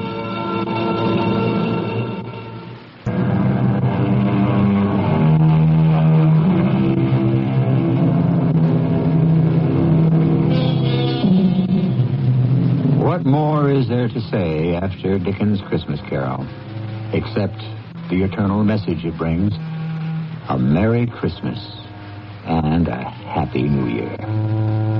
Our cast included Marion Seldes, Ian Martin, Evie Juster, Robert Dryden, and William Redfield. The entire production was under the direction of Hyman Brown.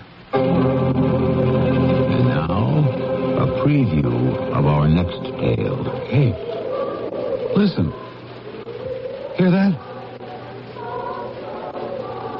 Singing.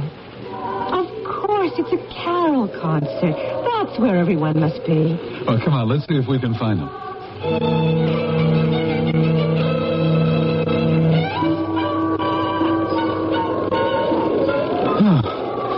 Well, I give up. I don't know where that music's coming from. We've covered so many streets and nothing. Yeah, no one. Oh, hey, honey, you're shivering. I'm scared. Well, there's a hotel across the street. Let's go there and use the phone. There's got to be one there.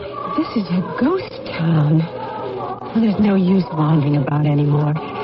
It's a ghost town in the middle of Ohio. This is E.G. Marshall inviting you to return to our Mystery Theater for another adventure in the macabre. Until next time, pleasant dreams.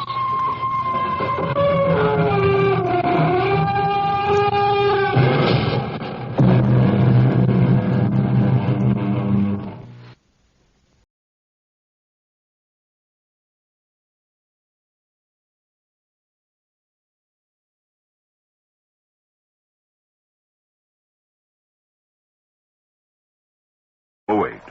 The CBS Radio Mystery Theater presents...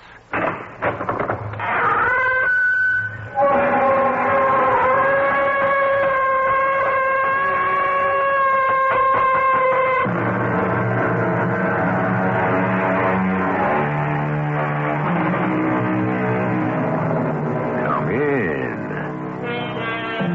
Welcome. I'm E.G. Marshall with the greetings of the season. I hope you like the tree. I put up a bit of holly, too. And mistletoe, of course, right there over the door. There are so many things to enjoy at this time of year. The warm, friendly spirit, that's most important. The time to be with family and friends.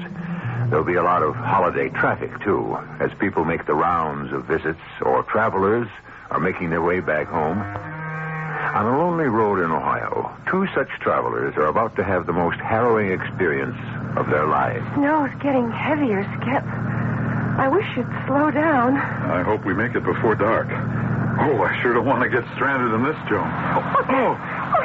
Skip, what's the matter? We're skidding. I can't control her. Skip, do something. Oh, we're sliding into that boat. I'm doing all I can.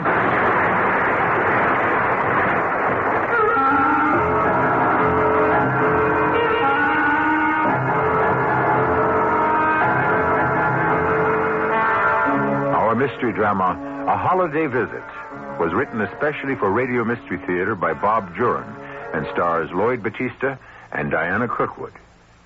I'll be back shortly with Act One.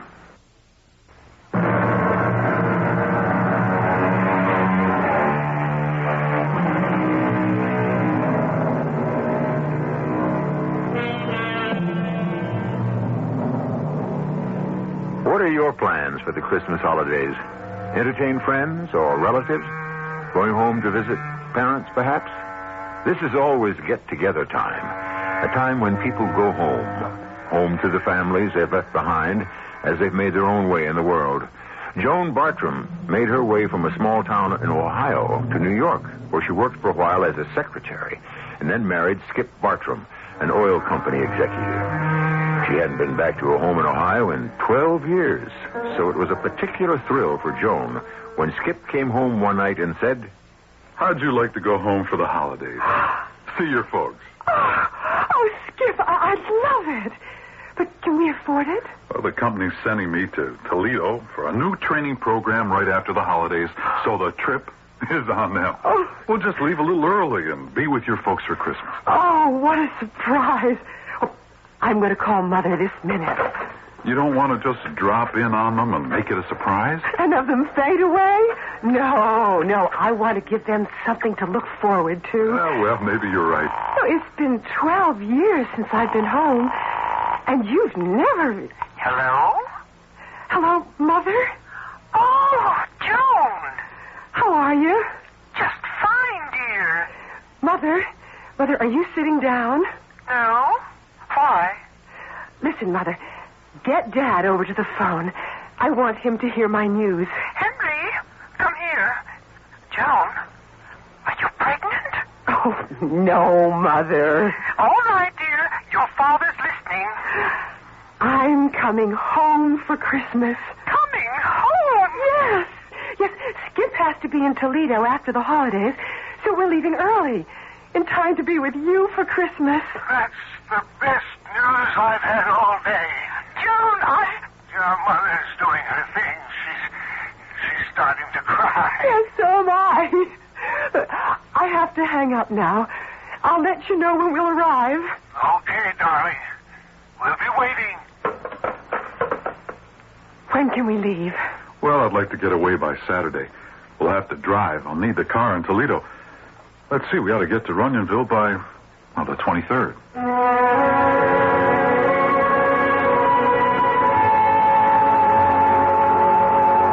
The map shows the end of the interstate. What do we do when we turn off?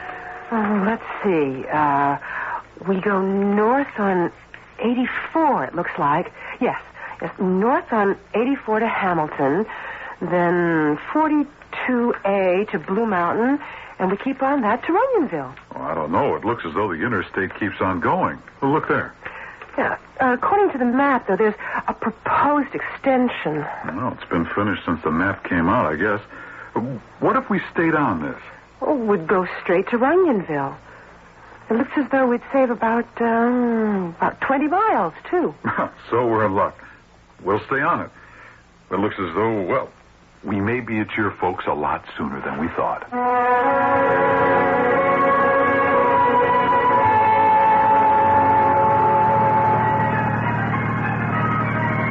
Oh, it's starting to snow.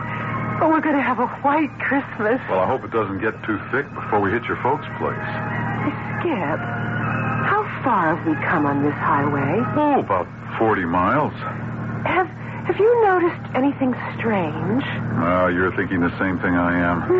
There hasn't been a sign or a turnoff since we got on this road. Yeah, I noticed that. And come to think of it, I don't remember seeing any cars passing us in either direction. Doesn't seem natural. Well, if this road's going anywhere, they're keeping it a secret. I'm getting a little uneasy. Maybe we ought to turn back and take Route 84 like we planned. Oh, I hate to do that after we've come this far. Now, this road's got to come out someplace. Let's see, we got about an hour before dark. And the snow is getting heavier. I wish you'd slow down. I hope we make it before dark. I don't want to get stranded in this. Oh, Skip, what's the matter? We're skidding. I can't control it. Oh, yeah, Skip, do something. We're sliding. I'm doing all I can.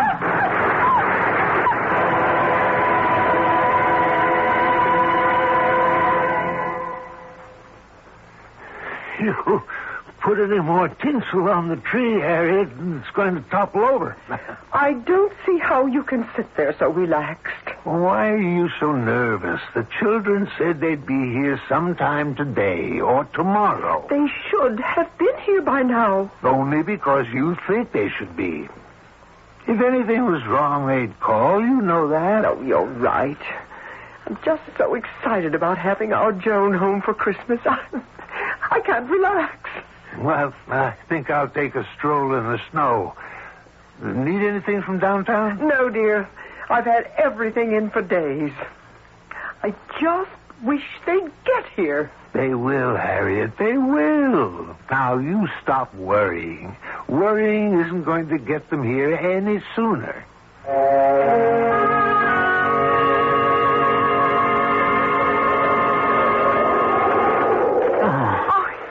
Oh, my head. Joan, are you all right? What happened? Oh, can you straighten up? Oh, my leg's caught. Oh, here, let me see. Try twisting it a little bit this way. Oh, there. There, it's free. How do you feel, hon? Dizzy. Oh, we crashed into the boulders. Can we...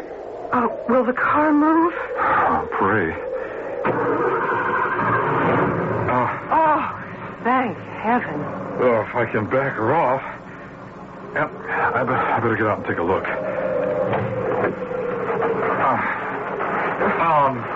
That does it. What's the matter? 2 flat tires. Oh, no. And only one spare, naturally. Oh, dear Lord, what are we going to do? We're miles from anywhere. At least the snow's letting up a bit. Oh, we can't just sit here on this ghost road. Well, where will we walk? Hey, Skip, look. A light. Oh, yeah. Oh, about half a mile away, I'd say. It must be a town. Hey, do you think you can make it on that leg? Oh, yes. I'd hop on one foot to get out of here. Well, we can phone your folks. Tell them we'll be a little delayed. We can probably get the car towed in. Well, it looks like we'll have to stay till morning. Or maybe Dad can come pick us up. We can't be far from Runyonville. We can pick up the car tomorrow or the next day. Oh, that's Christmas Day. Oh, that's right. Hey, what are we sitting here chatting for? Come on, let's move.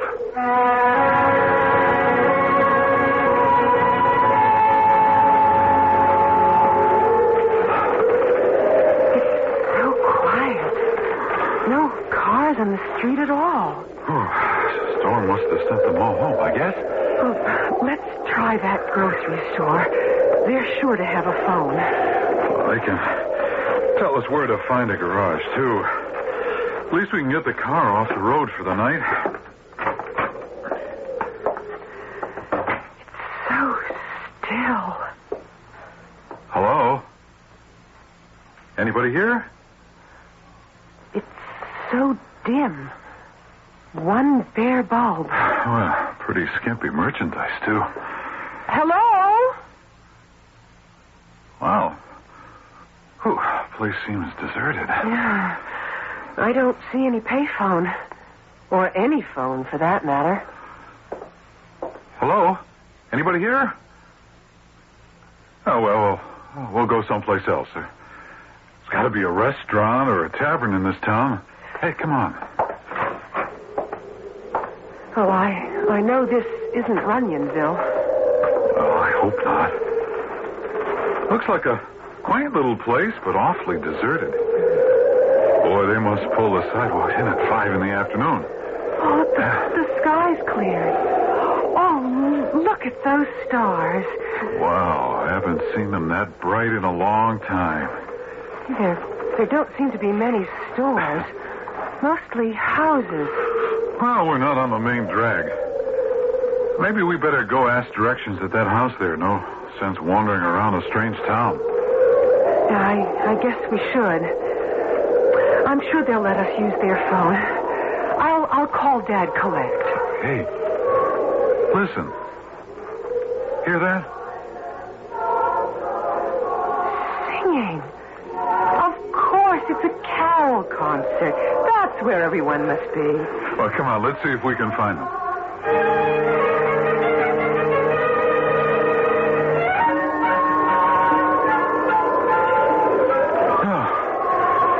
I give up. I don't know where that music's coming from. We've covered so many streets and nothing. Yeah, no one. Oh, hey, honey, you're shivering. I'm scared. Well, there's a hotel across the street. Let's go there and use the phone. There's got to be one there. This is a ghost town. Well, there's no use wandering about anymore. It's a ghost town in the middle of Ohio. I wonder. You know, you might be right. It could be one of those restorations. An antique village, and if it is one, then there's got to be somebody around. A caretaker or a watchman or someone. Oh, yeah, let's try the hotel.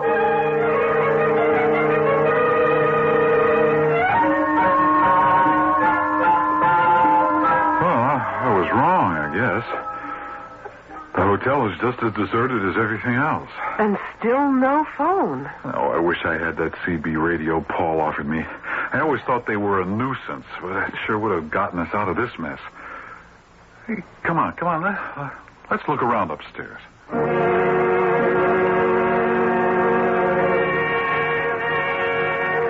Every room's empty. Not a stick of furniture anywhere. Yeah, it's about what I expected. What was that? Well, it sounded like something hitting the roof. Oh, Skip, let's go back to the car.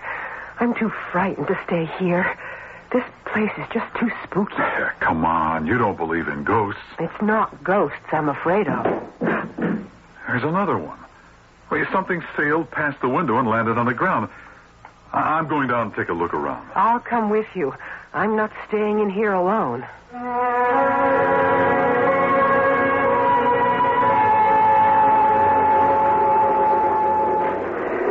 Can you see anything? Not yet. There's nothing out here except a couple of green logs. Over there, see them? Green logs? Yeah. Moss covered. Looks like they've been laying there for years. But, Skip, there's no snow on them. If they'd been laying there for years, they'd be covered with snow. You think that's what hit the hotel? Well, I mean, logs this big don't just fall out of the sky. Just take me back to the car. No, honey, there's no sense getting panicky. We're alone in this town or amusement park or whatever it is, and at least there's shelter. We'll stay here for the night, and we'll just try to get to civilization in the morning. You want to stay here? We might be murdered in our sleep. As if I could sleep. Well, dear heart, there's nothing else we can do. I mean, sleeping in the car is foolish when we're... Uh-oh. The lights. Every light went out. Well, that settles it. We're not going anywhere now. The whole town's out. There's not a light anywhere. Yeah. It seems to be clouded over, too. See, the stars are gone. Come on, let's go back inside. We'll be safe in there. We'll curl up in the lobby furniture and try to sleep. I won't shut an eye, wondering who or what turned off those lights.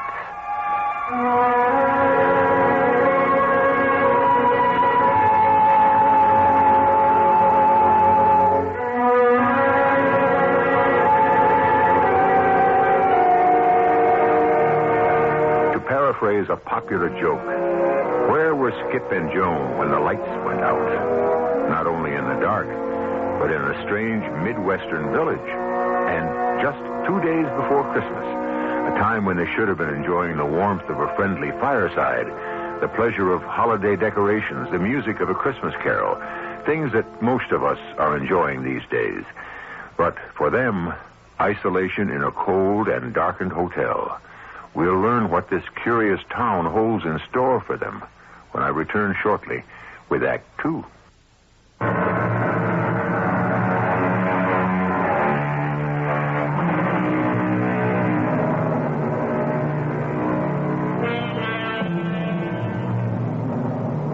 Joan and Skip Bartram face the prospect of spending the night in a deserted hotel in a strange and darkened town. A town apparently without inhabitants. Could it be a restoration of some kind? A sort of Midwestern Williamsburg? Under normal circumstances, it might be a lovely place to spend the Christmas holiday. But Skip and Joan are anxious to get to her parents' home and friendly family warmth. They spent the night in the sparsely furnished lobby of the hotel. And now it's morning. Skip. Skip. Huh? Wake up, honey. It's daylight. Oh, my aching back. Oh, that's the hardest couch in the world. I didn't sleep all night. Come outside. I want to show you something. Oh, no. Can't you bring it in here? Oh, stop being silly. There are footprints in the snow, and they're not ours. Footprints? Yeah, look out the side window there. Yeah. Yeah, they go around the back of the hotel. Well, that means somebody's around here. Come on.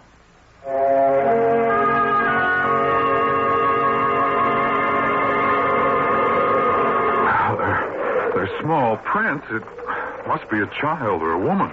Well, they lead toward that barn. It's funny, I didn't hear or see anyone. I was awake all night. Well, there aren't any prints leading away from the barn. So whoever made them is still in there. It's so quiet. Not a sign of life anywhere. Well, let's go in. It's not like a private house. Anybody here? It's so dark and dingy, Skip. Skip, let's go back out. I don't like this. Well, somebody's got to be here. I mean, the footsteps stopped at the door. Then why won't they answer us? Hey, listen. Well, that was somebody's up in the loft. They're coming down those stairs. Who's down there? Oh, good morning, ma'am. We're looking for someone to help us. Mercy. Where did you come from? Well, we had an accident with our car last night. We skidded into an embankment. Oh, my word. We found the whole town deserted, so we spent the night in the hotel. Oh, how curious. There aren't any beds in that hotel, you know. We slept, or rather stayed, in the lobby. I'm Skip Bartram, and this is my wife, Joan. We were wondering... I'm pleased to meet you. I'm Mrs. McKinley. Well, we were wondering if this is some sort of restoration. I mean, there were lights on last night. And we heard Christmas carols. Oh, yes. Isn't the music lovely? What do you mean by a restoration? This is Taylortown. But there's no one living here. You're the only person we've seen since last night. Yes, they've all gone. Each season, a few more left. My husband went last year. I'm the last one here. You live here all alone? All alone in a deserted town? It's my home. Well, could we use your phone, Mrs. McGinnis? Joan wants to call her dad to pick us up, and, well, I've got to get a tow truck for the car. Oh, mercy me, there's no garage or tow truck. Oh, but there's a payphone at the railroad station. We never had phones in any of the houses. And just wait till I finish upstairs, and I'll show you where it is. I don't know if it works, though. I think it's just there for effect. I wonder what she meant by that. Well, who knows? I just feel better now that we've met another human being. She seems friendly enough. But a little strange, don't you think? Naturally. Living alone in a dead town. A ghost town. I wonder how long she'll be. We could find that railroad station ourselves. Oh, let her be hospitable. A few minutes won't matter. Mrs. McGinnis? Mrs. McGinnis, are you almost finished? That's strange. Well, I'll see. Has something happened to her? Mrs. McGinnis? Skip, what's the matter? Well, she's not here. The loft's absolutely empty.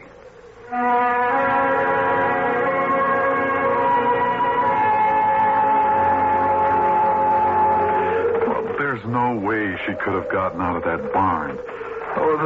There are no windows in that loft. Well, she did. Unless we just imagined we saw and talked with her. No, she was there all right. She just gave us the slip somehow. Oh, look, there's the railroad station. Oh, pray that phone works. Well, I'm not counting on it, but, well, it's worth a try. It looks like one of Belle's first payphones. Skip, have you got a dime? Yeah, I think so. Here you are. Well, here goes. Well, so far, so good. Oh, I got a dial tone. Yeah, at least something works in this town. Well, it's only 10 after 9. One of them's bound to be home. Ah, it's ringing. Yeah, they're probably looking out the windows, wondering where we are. Hello? Is somebody on this line? Oh, Dad. Oh, Dad, thank heaven I reached you. Who is this? It's Joan, Dad. Joan? I can hardly hear you. Speak up. Dad, it's Joan. We've had an accident with the car. You'll have to pick us up. Where are you? You'll have to talk louder. A place called Taylortown. It's practically a ghost town. Do you know where it is? Taylortown? Look, we'll wait for you in front of the hotel. How long will it take you? Well, it's 10 after 9 now. About 1 hour. Oh, we'll be here. Oh, I can't wait to see you, Dad. Dad? Dad? Oh, the line's dead. What's the matter? You look concerned. Dad sounded so funny. I expected more of a reaction. He was so matter-of-fact. He didn't ask for details or anything. Oh, I'm sure he figured he'd find out the details when he picks us up. Yes, I suppose. You know, dear, I have this strange feeling I know this village. Well, not the village so much, but the houses. The houses look so familiar. Well, a lot of small Midwestern towns have that turn-of-the-century look. I guess so. We used to go shopping in Fairmont, and it was full of the same big houses we had in Runyonville, with porches around the whole front and little filigrees under the eaves. Like that place on the corner. Exactly. And look who's on the porch. Mrs. McInnes. Hello there. Where did you come from? I don't get many visitors anymore. We wondered where you went. Where I went? I've been here all morning. Sweeping the snow, Got to get it off the porch before it freezes. Well, what brings you to Taylortown? Skip, she doesn't remember us. Mrs. McGinnis, we met you. You know my name. Mercy, who are you? Mrs. McGinnis, we met you at the barn this morning, and you said... A barn, you say? Oh, there's a nice one behind the hotel. Want to come in for some hot coffee? Takes the chill off. Yeah, thanks. We'd like that. Well, come along in, then. I'll heat up the pot. Skip, I don't know. Well, what harm can it do? Look, we've got at least an hour to wait for your dad. We might as well spend it in a cozy kitchen. Yeah, I guess you're right. Come out to the kitchen. Hot coffee in a minute with some fresh scones I made myself. She keeps a neat house. And so old-fashioned. It's lovely. Yeah, pretty start. Come in and sit down at the kitchen table. I don't have much, as you can see, but there's always something to share. You're planning on moving here, you said. No, Mrs. McGinnis. We told you. We had an accident with our car. Oh, that's too bad. But I just called my father. He's coming to pick us up. You called your father? Yes, just now. On the phone at the railroad station. Oh, mercy, that is a miracle. I didn't know that phone ever worked. And we're happy to enjoy your hospitality while we're waiting. We still can't understand why there's no one else in town. You live here all alone? It's my home. Oh, it's not bad living alone. I get by. Yeah, we thought it was some sort of restoration. I don't know what a restoration is. A restoration is an old town or house that's been restored to look the way it did years ago. Oh, this town's looked like this from the beginning, ever since it came from Scotland. The town came over from Scotland? Well, it's an exact duplicate of Taylortown in Scotland. The streets and the houses and all the furnishings came from Scotland. Oh, mercy, don't ask me how long ago. Then you were born here. I guess so. You guess so? Well, I've never been anywhere else. Oh, you're not eating the scones. I guess we'd better get over to the hotel and wait for Dad. Thank you so much for your hospitality, Mrs. McGinnis. Oh, I'll come along. I'd like to see a modern automobile. I'll just get my shawl. I won't be a minute. She shouldn't be living alone like this. It's made her completely confused. Oh, I know. Well, there's nothing we can do, though. And she kept offering us scones, and the plate was empty. Well, she's living in the past. I wish she'd hurry. I don't want to miss Dad. Well, we've got lots of time. If you said an hour, well, we've only been here a few minutes. Oh, I wonder what's keeping Mrs. McGinnis. Look, why don't we just go on? She'll follow us. She knows where the hotel is. Mrs. McGinnis? You about ready? Mrs. McGinnis? Oh, not again. Oh, talk about the Cheshire Cat. Come on. Let's get out of here.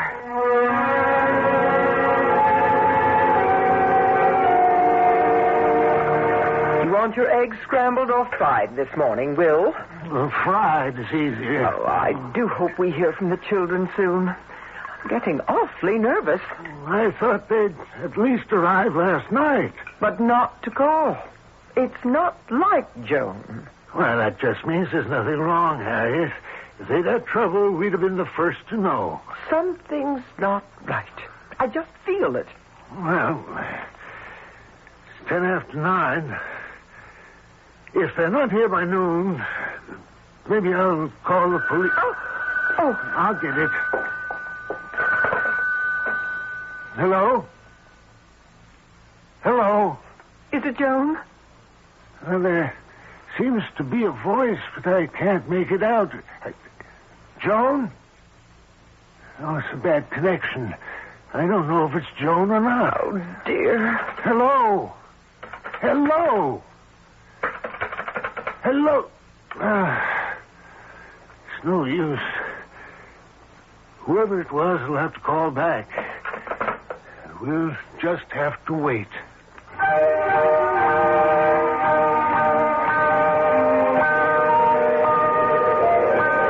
Skip, I'm terribly frightened. I wasn't before, but now I really am. There's something evil here. I mean, no people except that crazy Mrs. McGinnis? But your dad's on the way, huh? I wonder. It's been 2 hours now. Well, maybe he had trouble. At least he knows where we are. Doesn't he? How do I know? All we do is ask each other silly questions. I'm cold and I'm tired and I'm hungry. Joan. We may just die here. Don't you realize that? We may just die here. Stop it. Oh, yeah, I'm sorry, hon. I had to stop you. I'll get control of myself. I'm sorry. We'll just have to wait.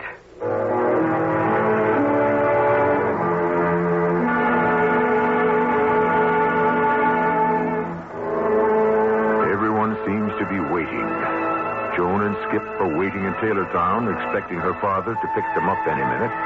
But Joan's father, as we now know, didn't get the call, and he and his wife are waiting to hear from Joan. It looks as though Skip and Joan won't be with their folks for Christmas after all.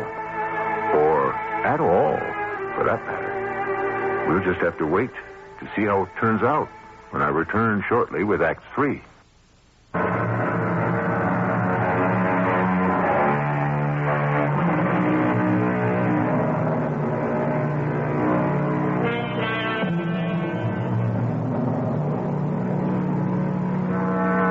Things look now, it's not going to be a very Merry Christmas for Skip and Joan Bartram, apparently marooned in a strange little Ohio town with only one inhabitant. After encountering the elusive Mrs. McInnes for a second time, Skip and Joan have gone to the hotel to wait for Joan's father. It's a cold December afternoon, and it's been a long wait. What time is it? 10 after 2. I'm going to phone home again. Maybe there's a reason Dad was delayed. And after that, I'm going to call the state police. I should have thought of it before. We're in a real emergency here. They'll tow us out. Come on. But suppose Dad comes after we've gone. We'll ask Mrs. McGinnis to watch for him. Mrs. McInnes? Mrs. Houdini, you mean? I wouldn't trust her to give Dad a message. Well, we're getting out of here as fast as we can. Your father or the police, whichever comes first. Okay, here, try your folks again.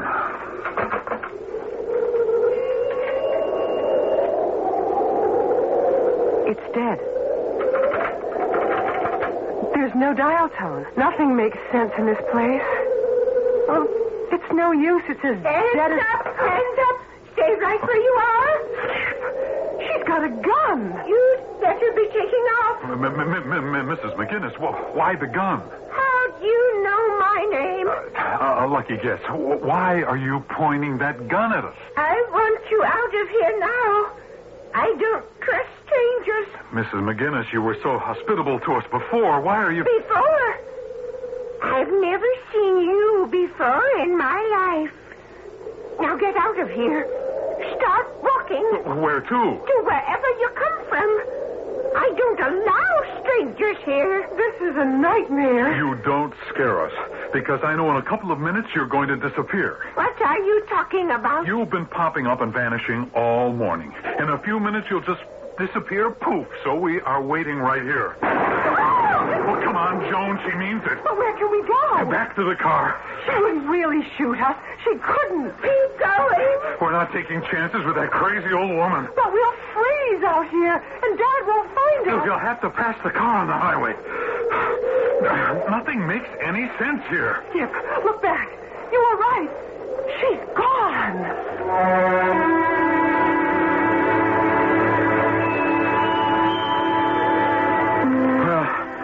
We'll be okay here.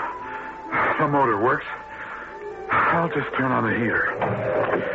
Come on, hop in.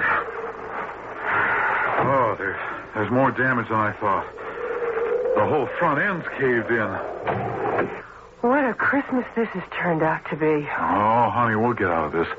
Let me get the heater going. We might as well get some holiday spirit if the radio still works. I'm so bushed. Oh, you didn't sleep all night. And I didn't get much myself on that wooden couch. I hope Dad comes soon. Yeah, we can't keep the motor running all day. Well, I hope Mrs. McInnes doesn't show up again. No, she wouldn't follow us out here. But lock the doors anyway. Oh, I'm so sleepy.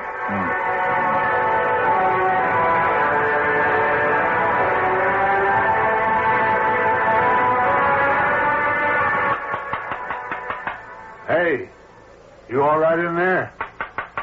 Hey, you two. Huh? Who's that? What's the matter? Are you two okay? It's a state trooper. Oh, we fell asleep. Oh, my leg. Oh, are we glad to see you? Anybody hurt? No. Oh, no, we must have dozed off.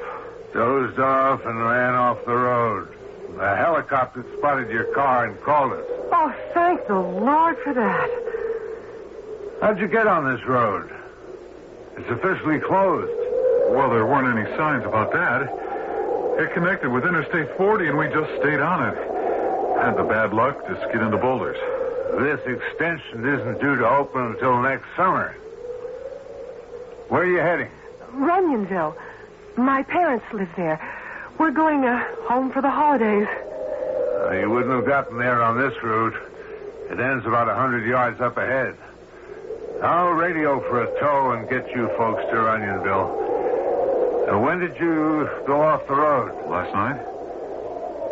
You been here all night? Well, no, we went into Taylortown.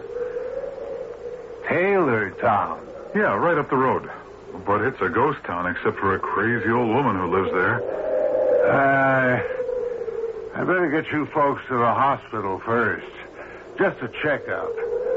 You know, possible concussion. Oh, no. We're all right. My wife's ankle was twisted, but once we got out of the car, she was okay. We do not need a hospital. You say you spent the night in a place called Taylortown? Yes. There is no Taylortown around here.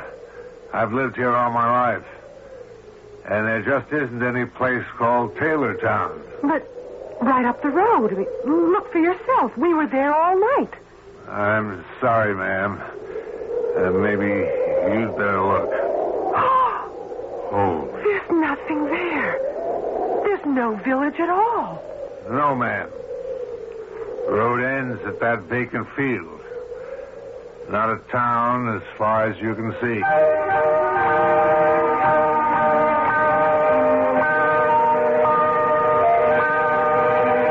How are they, Doctor? Well, no sign of concussion at all. No injuries except abrasions on the woman's ankle.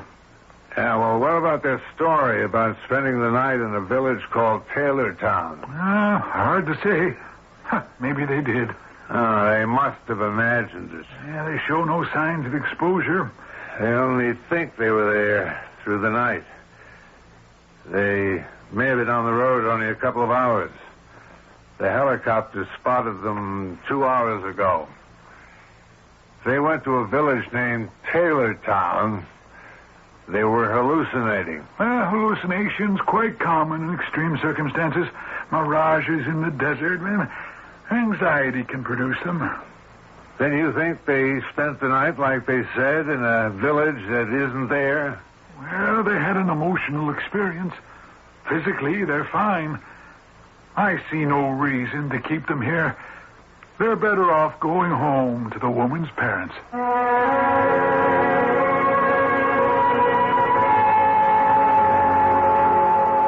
Will, they're here. A police car's driving up. Joe, Mother, Dad. Are we glad to see you? Oh, Mother. We were just about to send the police out looking for you when you called from the hospital. Oh, I'm going to send that state trooper a whopping Christmas gift. I got his name and badge number. Skip, it's so good to see you again. Same here. Thank heaven you're both okay. Come on in, everybody. No use standing here in the cold. What happened, Dad? We thought you were coming to pick us up in that place called Taylortown. That's what puzzles me. We never heard from you. The phone rang early this morning, but no one was there. Oh, I know I had a bad connection, but I was sure I heard you say you'd meet us. You seemed to know where we were. You mentioned this Taylortown. There's no place like that around here. Where exactly were you? Oh, I've never heard of it either, but we were there. I know the trooper thought we were loony. Oh, I don't know what to say about all this. Why don't you both just relax? I've got a buffet all ready. We'll have cocktails and you can tell us all about it. That's a good idea.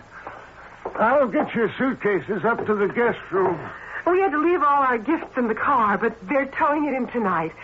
So we'll have them in time for Christmas. Oh, they don't matter, dear. Having you here and safe is what's important. Now, you just relax and enjoy the tree while I get things ready. You must be famished. Oh, it's so good to be home again. And at Christmas time, everything's so pretty. Yeah. Ooh, that's some tree. I just love the decoration. Skip. Look. What? Under the tree. Look, come closer. Oh. The little village set out under the tree. Cardboard houses. Look at the hotel. It's Taylortown. Mother and Dad got this set when I was a child. I'd forgotten it. Every house. Every street is just the way it was. The railroad station, the little store, and Mrs. McGinnis's house. Joan, wait a minute. We weren't... We couldn't have been there. That's what the trooper said. What happened to us? Oh, hey, I'm getting the chills. Look at those pine needles from the tree. Those are the green logs that hit the roof. I wonder. What? Mrs. McGinnis. Could she be... I think she disappeared for the last time. What should we tell Mother and Dad? I don't know. I think we said enough. I don't know what happened to us last night, but we better stop talking about it. I guess you're right. Here are the hors d'oeuvres. You can pour the wine, Will. A holiday toast, everybody. Oh, I see you're admiring the village under the tree. Oh, we haven't set it up for years. We used to put it up regularly when Joan was a child. Lately, we've just had a table tree. But this year, with you both coming, we went all out. Big tree, everything. Yes, and it's lovely. The detail in those houses is exquisite, isn't it? Yes, very realistic. It was imported from Scotland. It's been in my family for years. Well, here's to a wonderful holiday visit. Merry Christmas, everyone.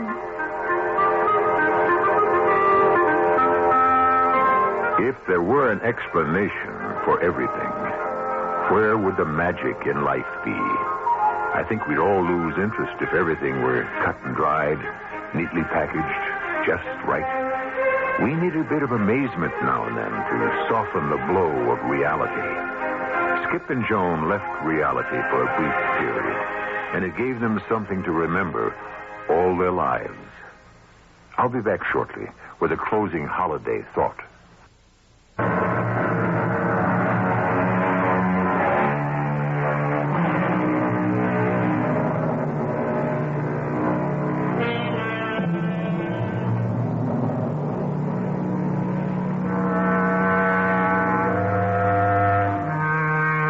Holiday lights are twinkling everywhere.